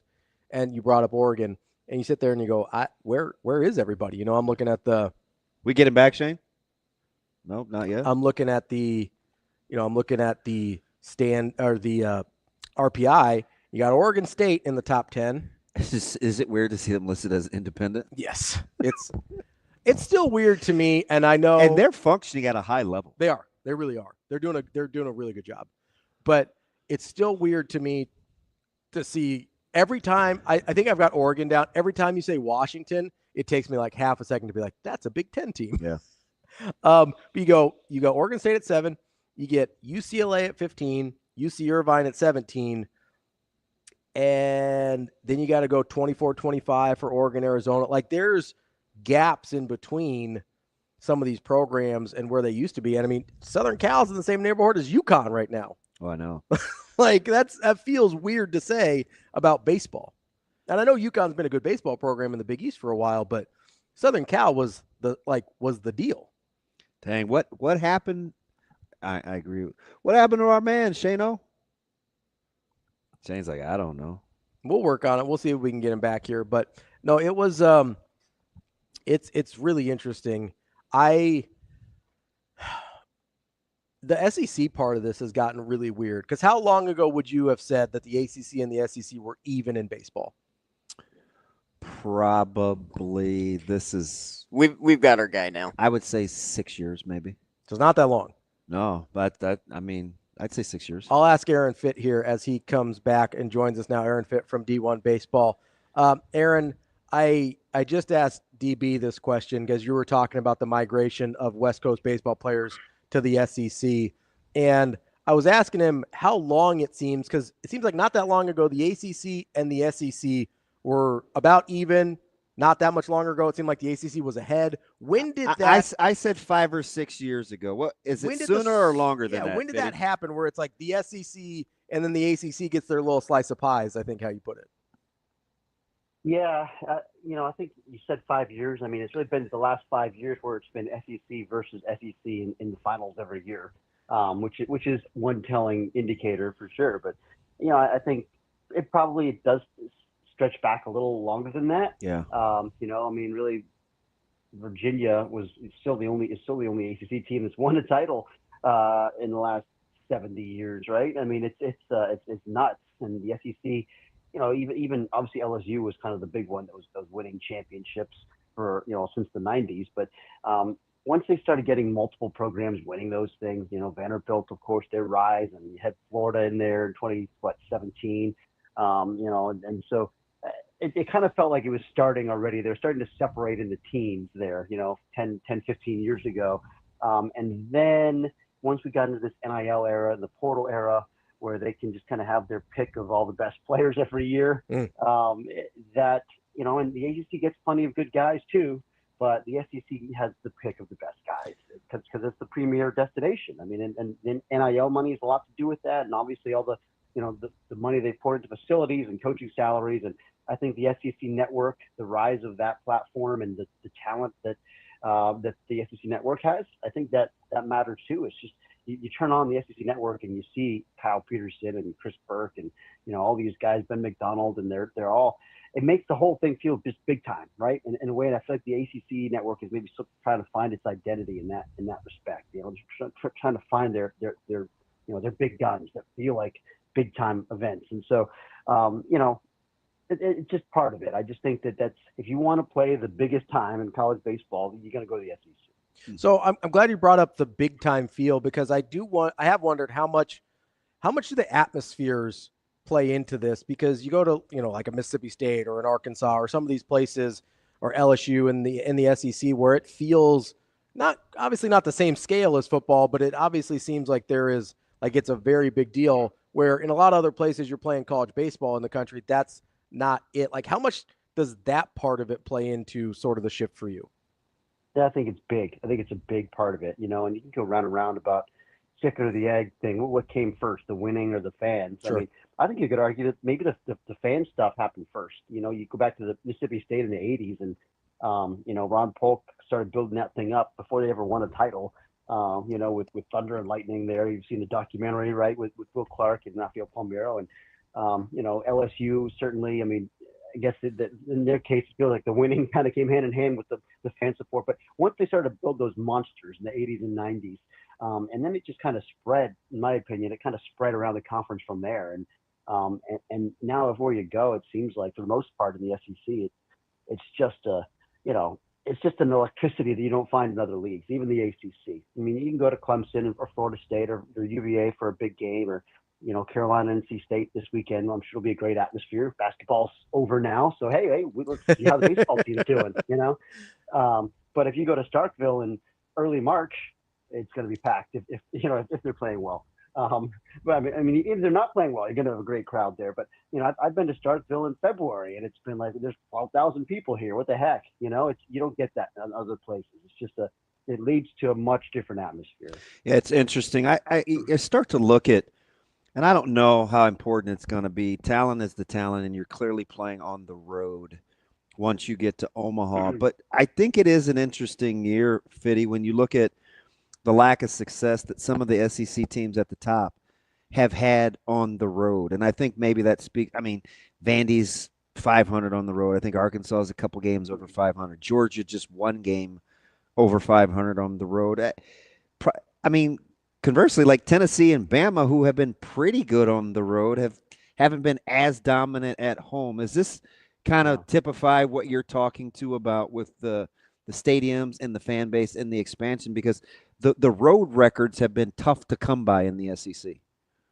Yeah, I think that's definitely part of it. I really do. I think that, but also, because these teams are so good at home, it just kind of magnifies that a little bit. I mean, I think generally speaking, the home teams always had an advantage in baseball, and that's why they tweaked the RPI formula years ago to weight road wins more than home wins, is because they had calculated that.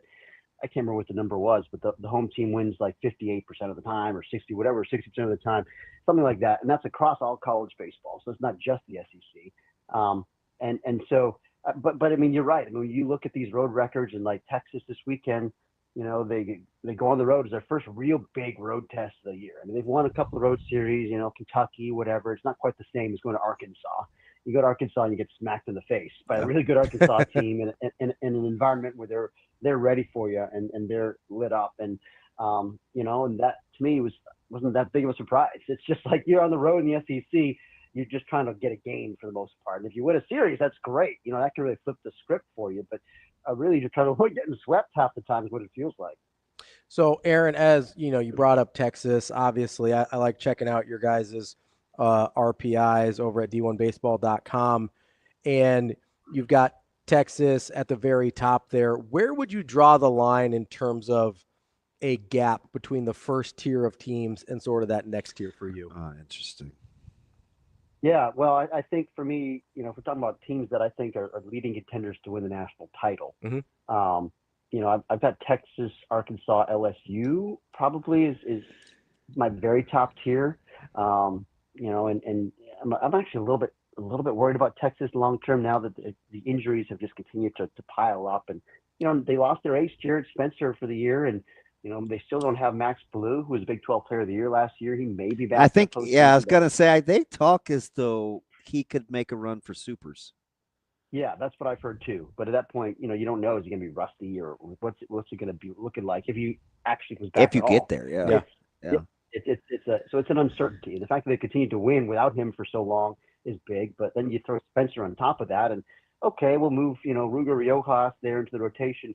That's good. You can trust him as a starter, but that then weakens your bullpen, because Riojas was such a weapon in the bullpen, and so it just takes a toll. And so long term, I might have more faith in Arkansas and LSU, even though Texas has been the best team this year. Full stop. They've been the best team through the first 11 weeks, certainly. They were flawless, basically. But I'm a little nervous about them in the postseason. Whereas Arkansas and LSU, I just think, are so complete and just a little healthier. But and I would say other teams kind of in the maybe just the next tier for me of contenders, the ACC powers, Florida State, North Carolina, maybe Clemson. Clemson's wobbling a little bit right now, but still think they're good. I would throw Oregon and Oregon State in that conversation. Maybe, Tennessee. Certainly, I'm not forgetting about them. And Georgia. Georgia just feels they're so much better at home than away from home. And to me, they've been really average on the road. I think just over 500. But again, you only have the 3 losses at home. Yeah, and they're probably going to host, a regional or super. So that gives you a pretty good chance to get to Omaha. But it's a team that I don't necessarily think is built to win in Omaha. But, I've been wrong about that before. But I do think that they're an Omaha caliber team. I think they're very good. Let me jump down to a team that interests me, because they're always in the hunt. And maybe you can speak to the finances and kind of the setup. But they got 17 road wins. And they're just it's Irvine. every year, Fitty, every year UC Irvine is right there, and it's the same kind of mental makeup, and it's how they play ball. And I get the coach. How are they surviving financially, doing what they do, and kind of being who they have been on the whole college baseball landscape? Yeah, I love that you brought that up. So I was just out about 2 weeks ago. I was out there to see them play at Cal Poly, which was kind of the big series of the year in the Big West. Poly was in first place heading into it, and I was talking to Ben Orloff, their coach, after the game. You probably remember Ben as a player from their one of their early Omaha teams, great shortstop. And I said, "Hey Ben, if I want to talk to a player, is your SID here?" He goes, "No, our SID doesn't travel. We're a mom and pop operation." And I'm thinking, wow, this is an elite college baseball Elite, program. yeah, for a while now. And their SID doesn't go on the road, even in the bus trip up to Cal Poly. I mean, wow. So it amazes me what they've done, because it's not, they have a, it's a nice little mid-major facility, and it's Orange County, and you're 10 minutes to Newport Beach, and there's things to offer. It's a great academic school, but a lot of places have some of that stuff, and they're not winning. I mean, look at Pepperdine. Pepperdine's like one of the bottom 5 teams in the country in RPI this year. Yeah. Just for a program that's won a national title, and it's in Malibu, and has a lot of the same things to offer. And so it's hard to sustain what they've built. But I mean, I think part of it is Ben Orloff and Daniel Babona are really good coaches. And they are gritty and tough. And you look at that road record, they went to Cal Poly and swept those guys, and Cal Poly, it has a good atmosphere, one of the better atmospheres in the West. I mean, it was sold out all weekend. And Irvine just went in there and won a great series. So, I do think that you just have that, kind of the old school Fullerton DNA, where they just, they're gritty and they execute and play really good winning baseball. That's how I see them. So from a program that seems to be doing a lot with not that much, to a program that has a lot, shows up in Omaha a lot, and has never been able to break through. I've been rooting for Florida State since the days of Marshall McDougal and Eddie Martinez Esteve. But is there when you look at this team, I know you put them in that second group of teams that could win a national title. It's pitching. Where's the fatal flaw for them if they aren't able to break through again this year? And not that they're a favorite, but they're, 6th in the RPI. They're in the conversation. First of all, a hat tip to you. Anyone can bring up Marshall McDougal, but you don't hear a lot of. He's a Florida State honk. It's embarrassing. I mean, to be honest with you, I was a bigger Matt Diaz guy than I was a Marshall McDougal guy at the time. So, but I did love me some Eddie Martinez Esteve. Oh, gosh. That's good stuff. That's good stuff. I think they're.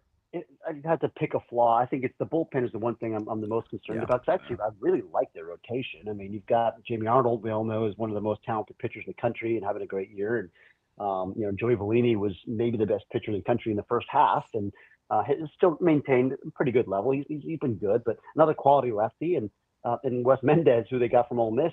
When he's on, he can beat anybody. He's got really good stuff. He's just been up and down, but their bullpen's been a little bit leaky, and at times it's been a little bit of a battle back there. I think they just got Joe Charles back from injury. He had a good weekend this past weekend, and so that's a nice boost as a veteran piece. Maybe that'll give them some stability back there. But their offense is still very good, and it's not as good as last year.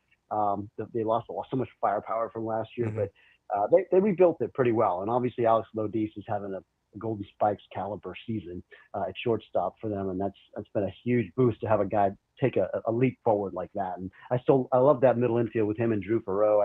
You got a middle infield like that, and that's a great place to start. Well, I got to go over to Chapel Hill with my guys, of course, and it's a little bit different team, at least for me, when just watching them. And I think the ERA is still under 3.5 as a team, and the pitching depth has been better, not as punchy offensively. Do you like Carolina? I know they've had more talented teams. We've gone through a little upheaval, but the roster seems to be pretty grimy for as much as Carolina can be grimy. Yeah, that's well said. I mean, you look at some of the big name transfers they brought in, and I mean, it's Tyson Bass from North Carolina Wesleyan, which is I think D2, and you got Kate Kepley from Liberty, but like their shortstop, their starting shortstop for the second year in a row is a Division III transfer from New Jersey. I mean, like it's pretty grimy. You're right. And Madeira's a good player at shortstop. Don't get me wrong. He's a fun player, but it's like that's not like your typical high profile, ACC, SEC kind of shortstop recruit. And so, it is a team that I think has some grit and some older guys like Jackson Vanderbrake and Hunter Stokely who have been in the program forever. 5th, 6th year guys that are having solid years for them. And so, it's another team like Florida State. They lost so much from last year. Everyone talks about advanced pay cut, but they lost a lot of really good players from last year's team, and they're much less offensive. But they can still battle you, and it seems like their offense has gotten gradually better. Yeah, I think they're still only like 280 as a team. It's a different Carolina team. Yeah, exactly right. And pitching is the strength. Getting Jake Knapp back from injury this year has been huge. He might be ACC pitcher of the year, even over Jamie Arnold. He's had a great year. And not having him last year was a big blow. They lost him right before the season started. He's supposed to be maybe a Friday starter for him, and they lose him in February and they don't miss a beat. And it's a good thing he's come back strong this year because Jason DeCaro hasn't really had the sophomore year we expected. He was a first-team preseason All-American, and he's kind of battled it. But it's 3 really good weekend starters. They lost their All-American closer, Matthew Matthias, to injury, and they haven't really missed the beat there because they have a couple of very talented freshmen that have kind of taken the reins there in the bullpen. So I still think the pitching staff is a strength, but maybe not as deep as we thought it was going to be. Aaron, can't let you go until I ask about the local teams here. Obviously, Nebraska's been super up and down this season. For a long time, their RPI kind of hovered in a range where you thought an at-large might still be possible. As they sit, I believe, at 70 this morning. Has that ship kind of sailed and it's all Big Ten tournament or bust for them?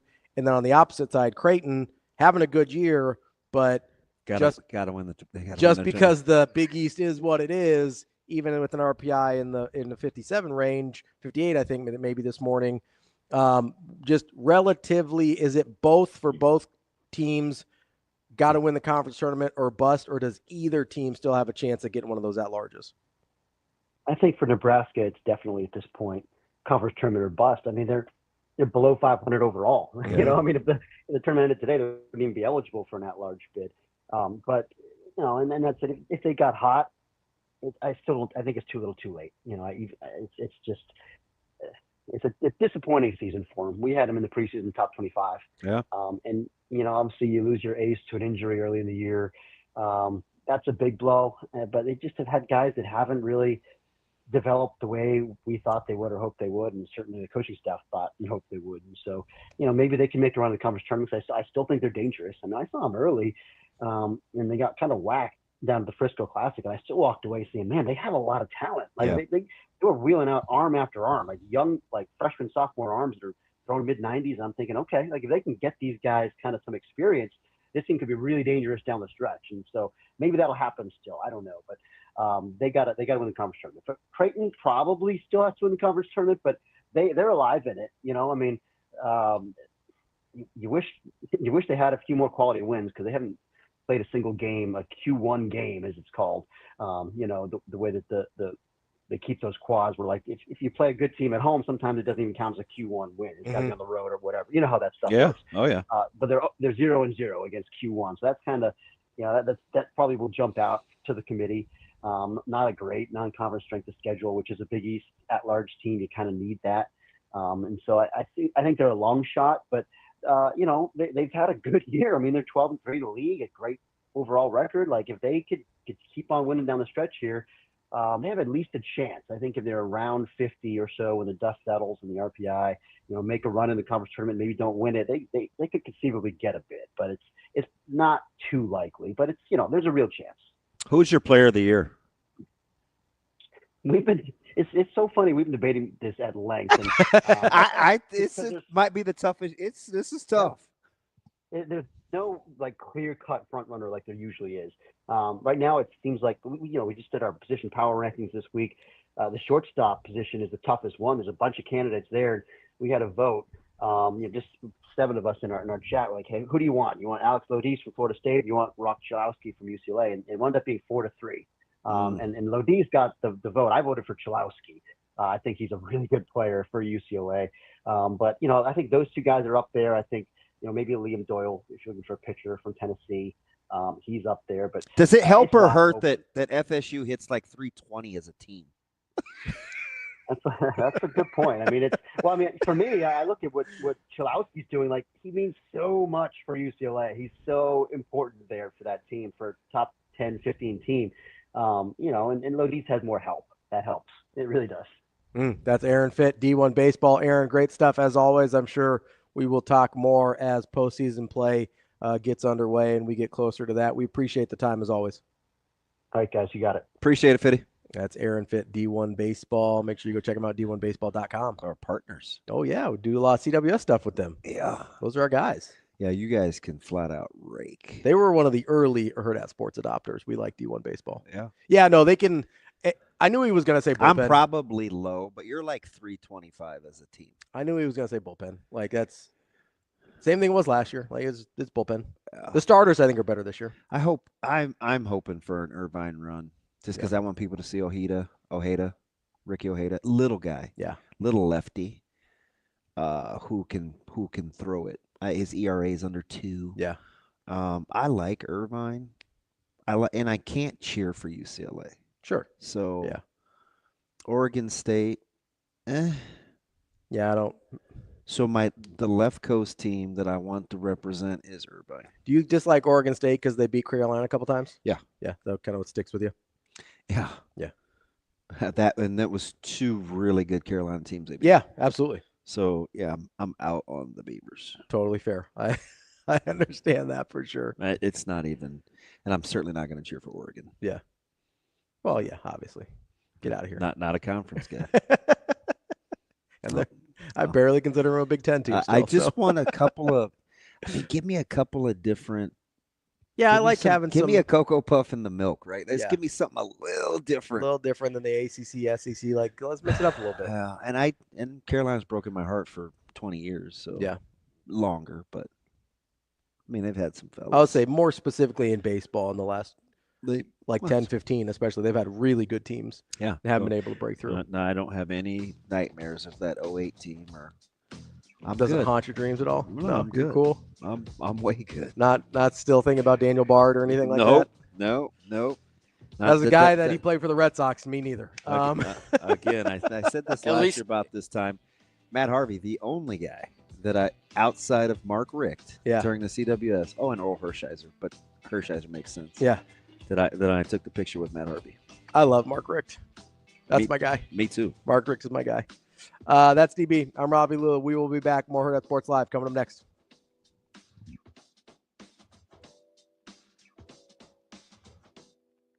Well, we played, with the exception of maybe 1 or 2 plays, I thought we played excellent baseball. We got that big hit in the 9th inning with runners on 2nd and 3rd. I just like the way we competed. This is a good environment. I told the players, that we got to get used to playing in these kind of environments on the road if we want to continue to, play with the rest of the season. So, and then when things got really dicey in the 9th inning, they kept it poised and found a way to get through it. So, good win. Because I give Nebraska a heck of a lot of credit, man. They put up a good fight in that 9th inning. It's hard to get hits off that closer we got. They got 4 or 5 of them.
Aspirations can drive us. Sometimes a simple gesture is what fuels the pursuit of a dream. When it's time to make your dream a reality, we are here to help.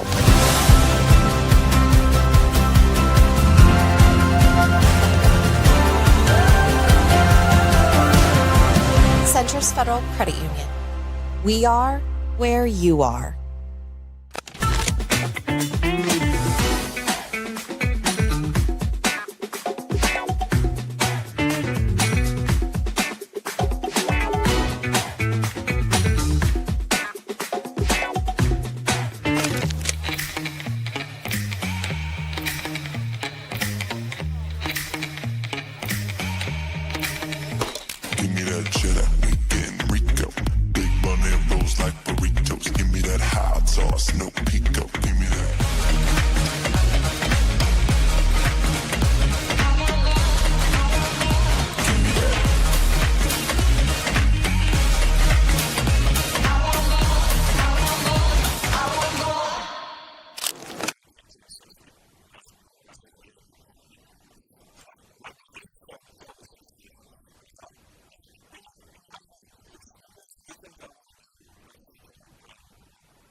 You're listening to Hurrdat Sports Live.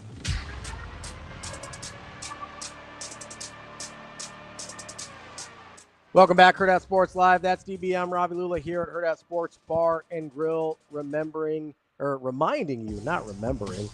you how can you make an impact simply. Remember.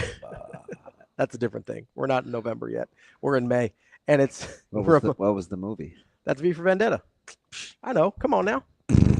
It matters where you put your money. And by banking local, specifically with a credit union, you can make a difference. That's why you should go check out Centris Federal Credit Union, centrisfcu.org. Check out all the products, services, and most importantly, expertise they have to offer. And just as a reminder, in 2024, they reinvested over $250,000 back into the communities, and their employees donated 1,900 volunteer hours. It's not just a place to bank. It's a place to be a part of your community as well. It's centrisfcu.org, federally insured by NCAA. Speaking of money, DB. Yeah.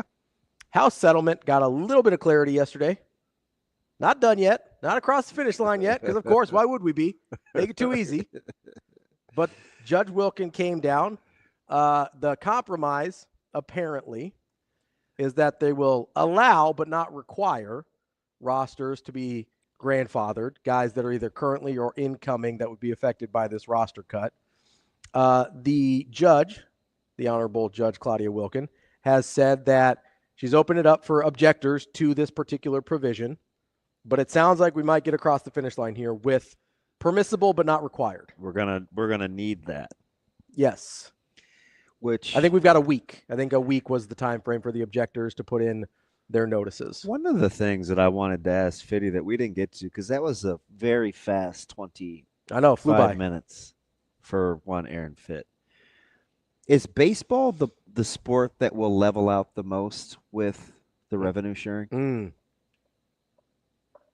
Why would you think that? Well, because it'll be about allocation, right, for sport. Yeah.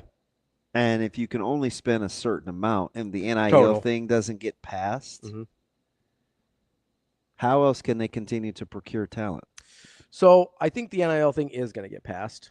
I think personally, but we don't know. We need to talk about it because it's very subjective. It is. It is very subjective. I think some version of it will be passed. I don't know what it's going to look like. I should say it that way.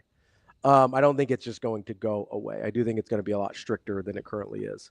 That's a good point, though. So I do wonder programs like a UC Irvine or Creighton, for that matter. We've talked about the advantage in baseball to not having a football program to have to spread the money around to.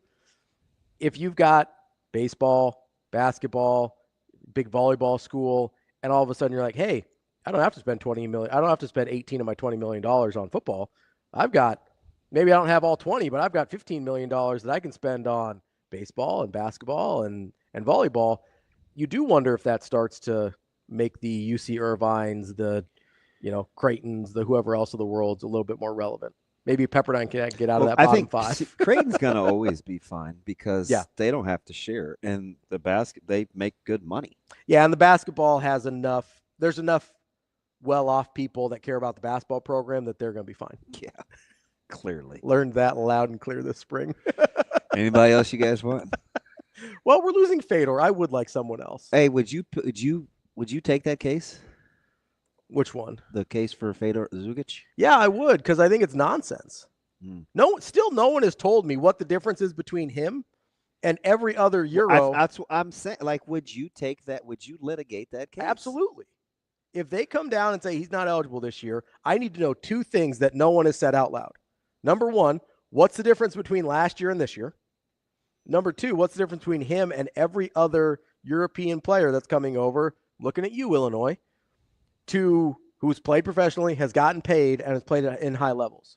Like, what's the difference between Fedor and every other guy? Because he's only 21 when he came over. It's not like he was 30 trying to come over and play college basketball. Yeah. This dude was still college aged.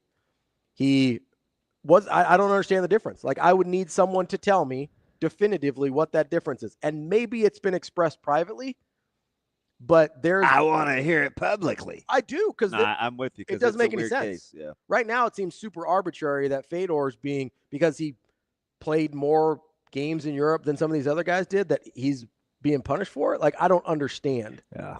I don't understand the difference there. I don't understand the difference of getting paid at Iowa versus getting paid at Creighton versus getting paid in Europe.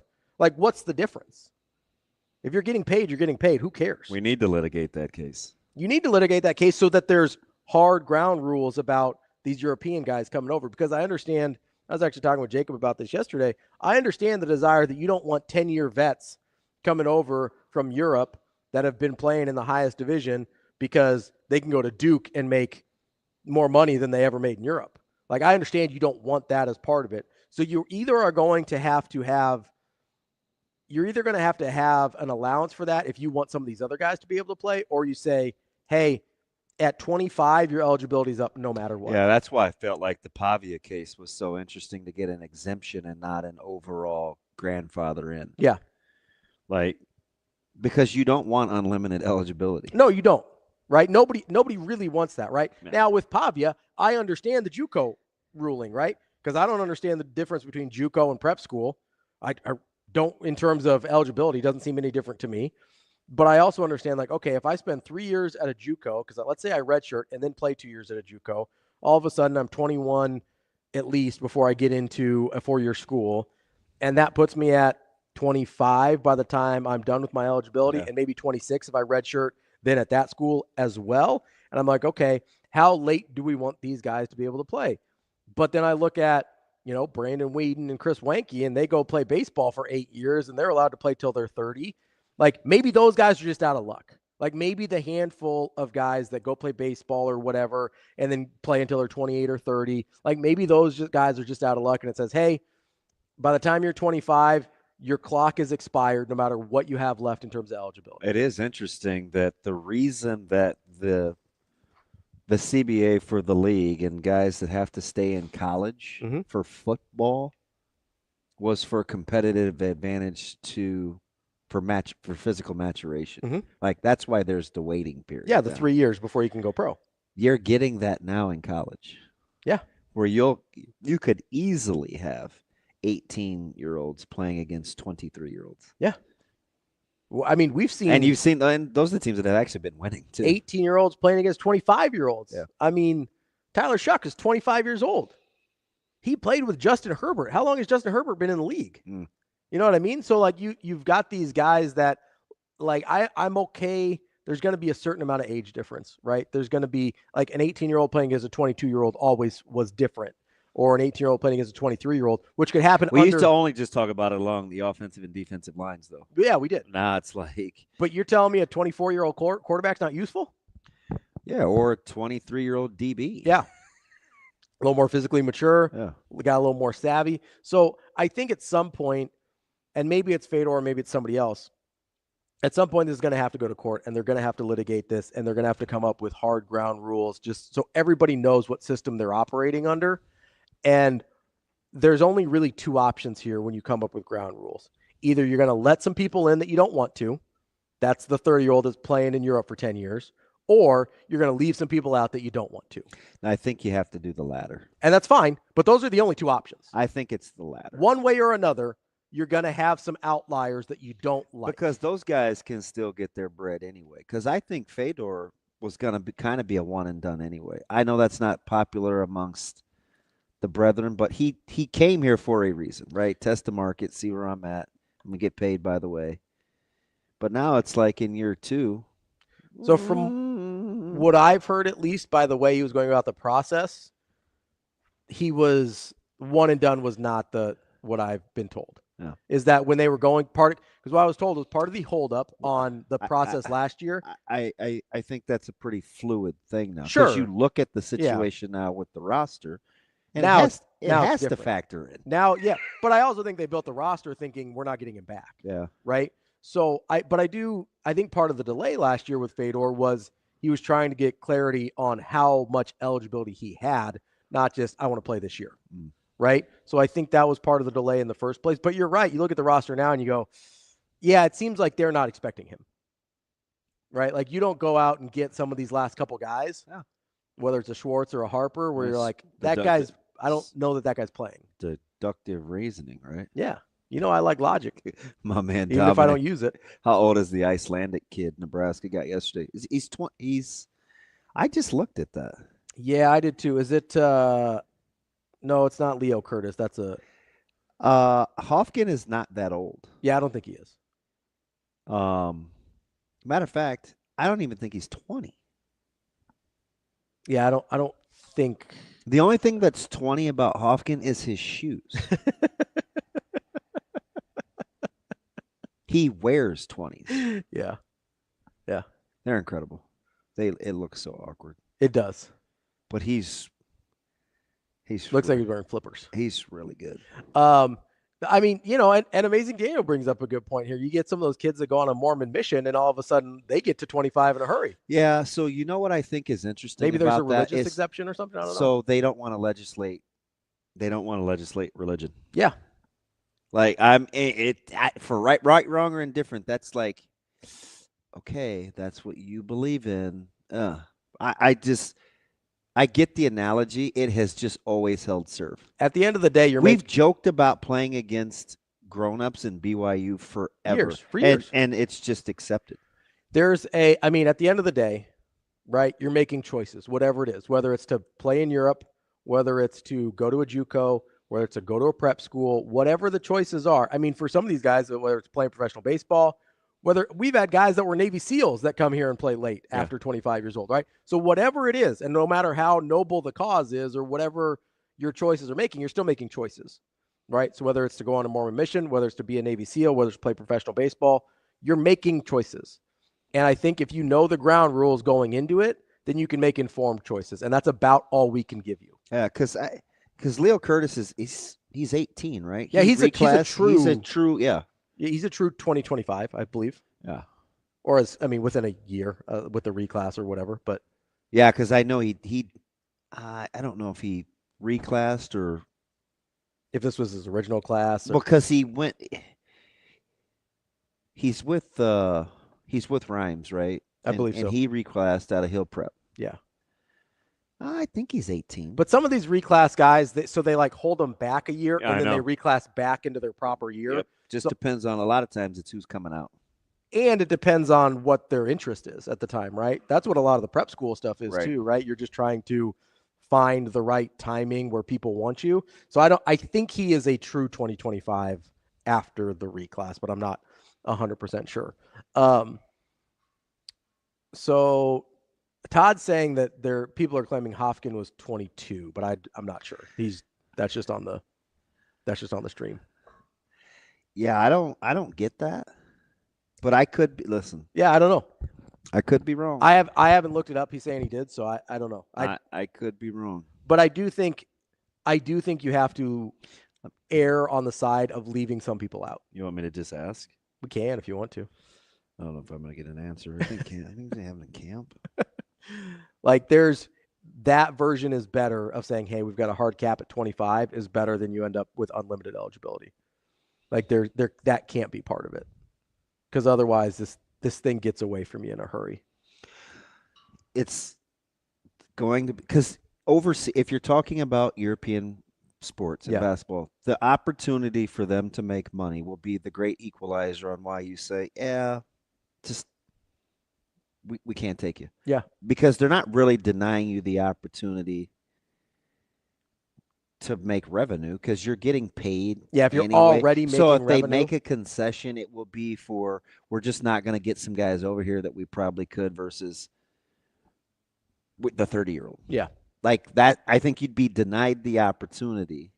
So that if they, in my opinion, no, I agree with you. If they get sued over it, it'll be like a Mormon that's going to be 26 or whatever. Because then they're missing the opportunity to make revenue from their sport because of a religious deal. Like if they get sued, it'll be for that, not for the Europeans. Yeah, but they have the opportunity to make money in their current geographical setup, though. What do you mean?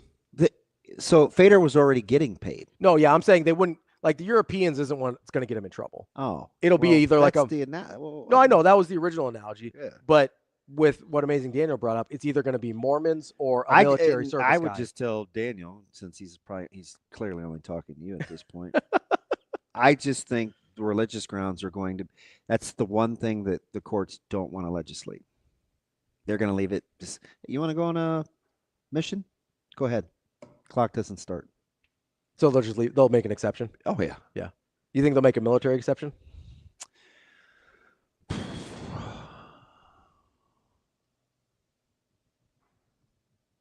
I think you would have to. I think so too. I think you'd have to. Like if you didn't start college because of either religious reason or military service, those are probably your exceptions. I think you'd have to. I don't think you'll get an exception for playing overseas or anything like that. But religious or military service, I think you probably get an exception. And I mean, because nobody wants to tell the Navy SEAL he can't walk onto a football team. Yeah, and I don't. But you know what? I'm not interested in watching 25, 26-year-old play college sports either. I'm not really either. I'm not, but like, so what's the number? Like what? I don't know. Because it probably we have one more COVID flush, right? This last one? Yeah. This is last year, I think. I think that's right. Am I doing that math right? I don't know. I thought it was supposed to be done like 3 years ago, but no, because it wasn't. It was just in 2020. Being a little facetious, so I think this is it, right? I thought last year was it. Because if you redshirted, I think it's the COVID year plus 5. Yeah, because if you redshirted COVID year, then you would have. Yeah. Oh, yeah. Okay. So yeah, you're right. So I think you have one. So this is the last one. I hope so. Well, maybe. Shut up, Shane. I'm trying to do the math real time, and Jamie's not around. Have the COVID year guys negatively impacted you watching college sports? No. So you're okay with like a 25-year-old? So, in theory, yes. Okay. But what I'm telling you is I don't want rules or parameters set in place to have older guys making conscious efforts to play collegiate athletics. So where's the cutoff needs to be? I don't have a magic number. I'm just telling you, generally speaking, I don't want grown-ups playing against kids. Sure.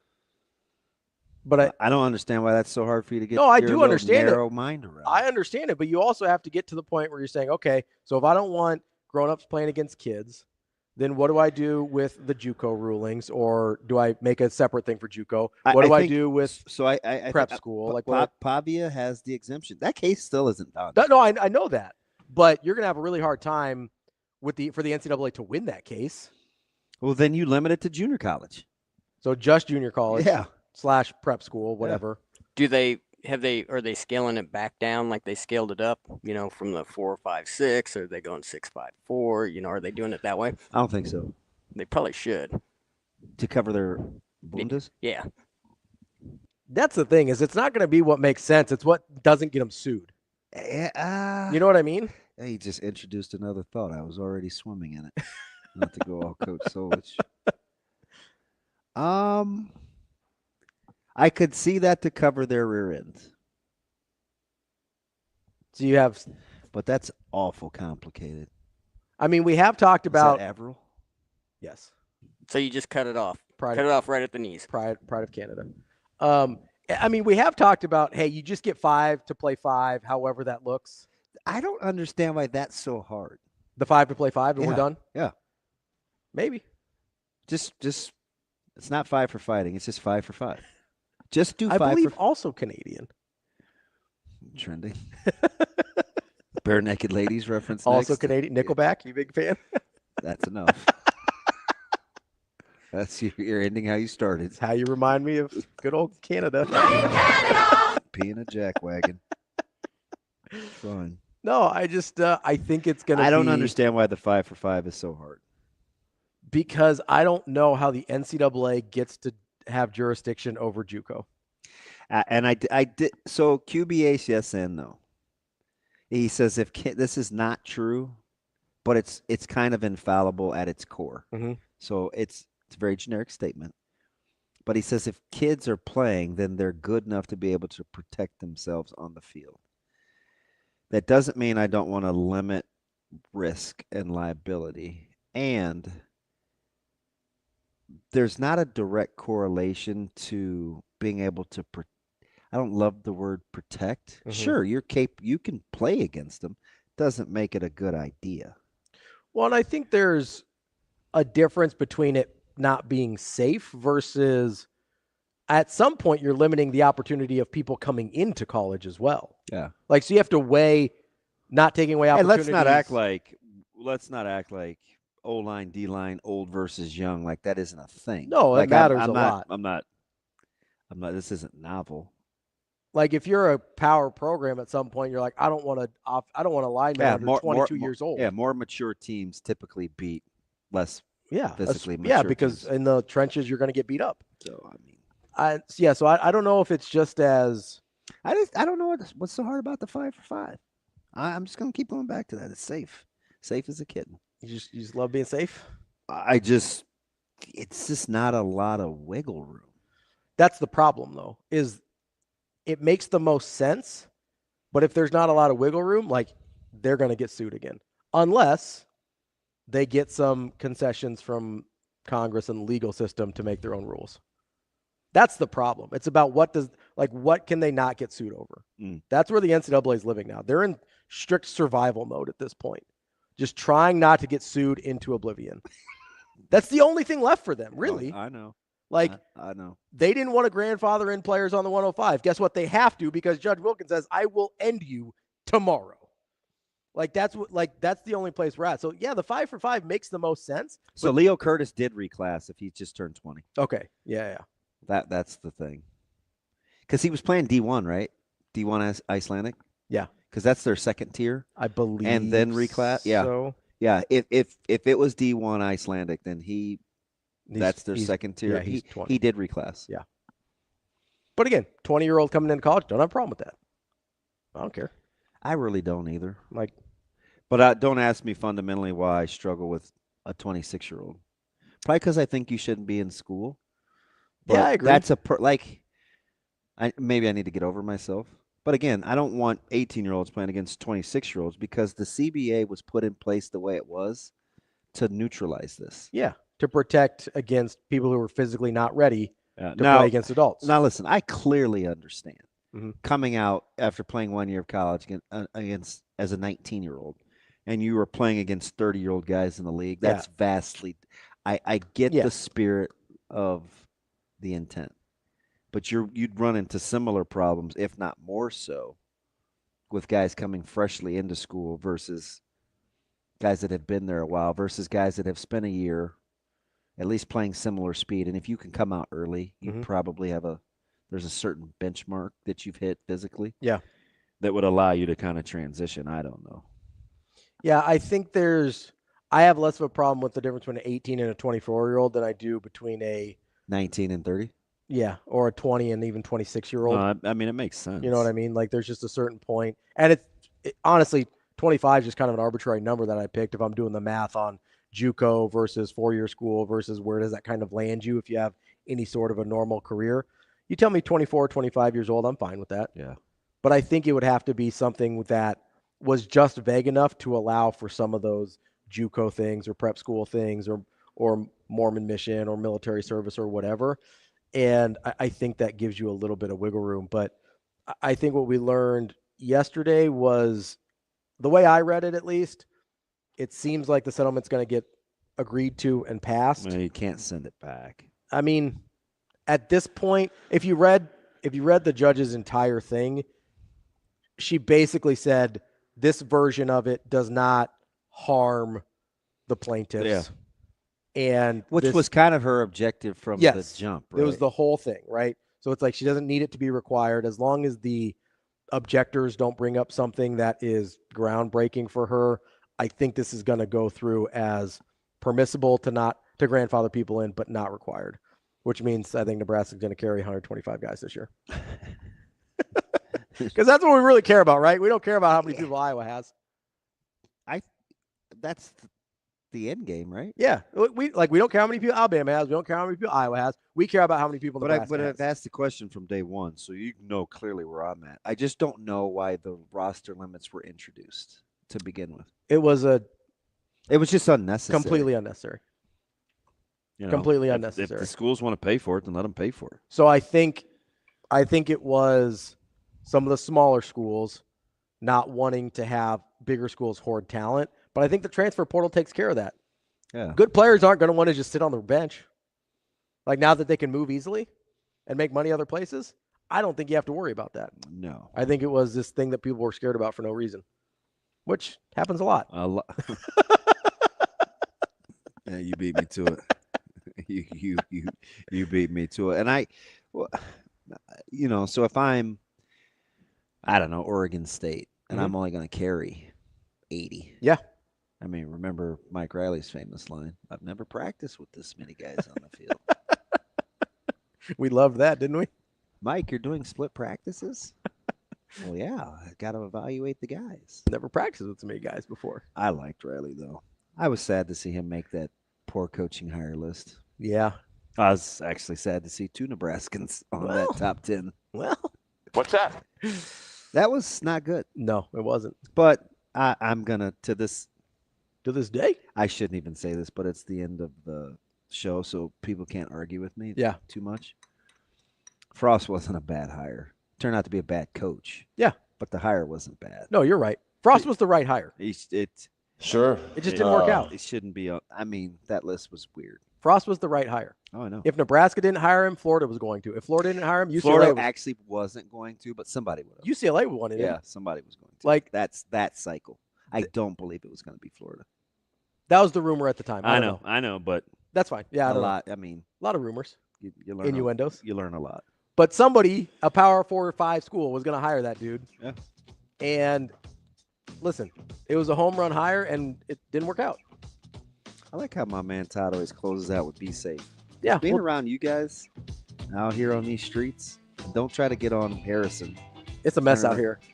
I'm getting right on the interstate. Got to have that seatbelt fastened, make it click. That's how you stay safe out there, prevents injuries and saves lives. Ravi here for NDOT. Always. We love the NDOT. I do. And Todd, appreciate the Be Safe as well. That's DB. I'm Ravi. Lulla. We will be back tomorrow here on Hurrdat Sports Live.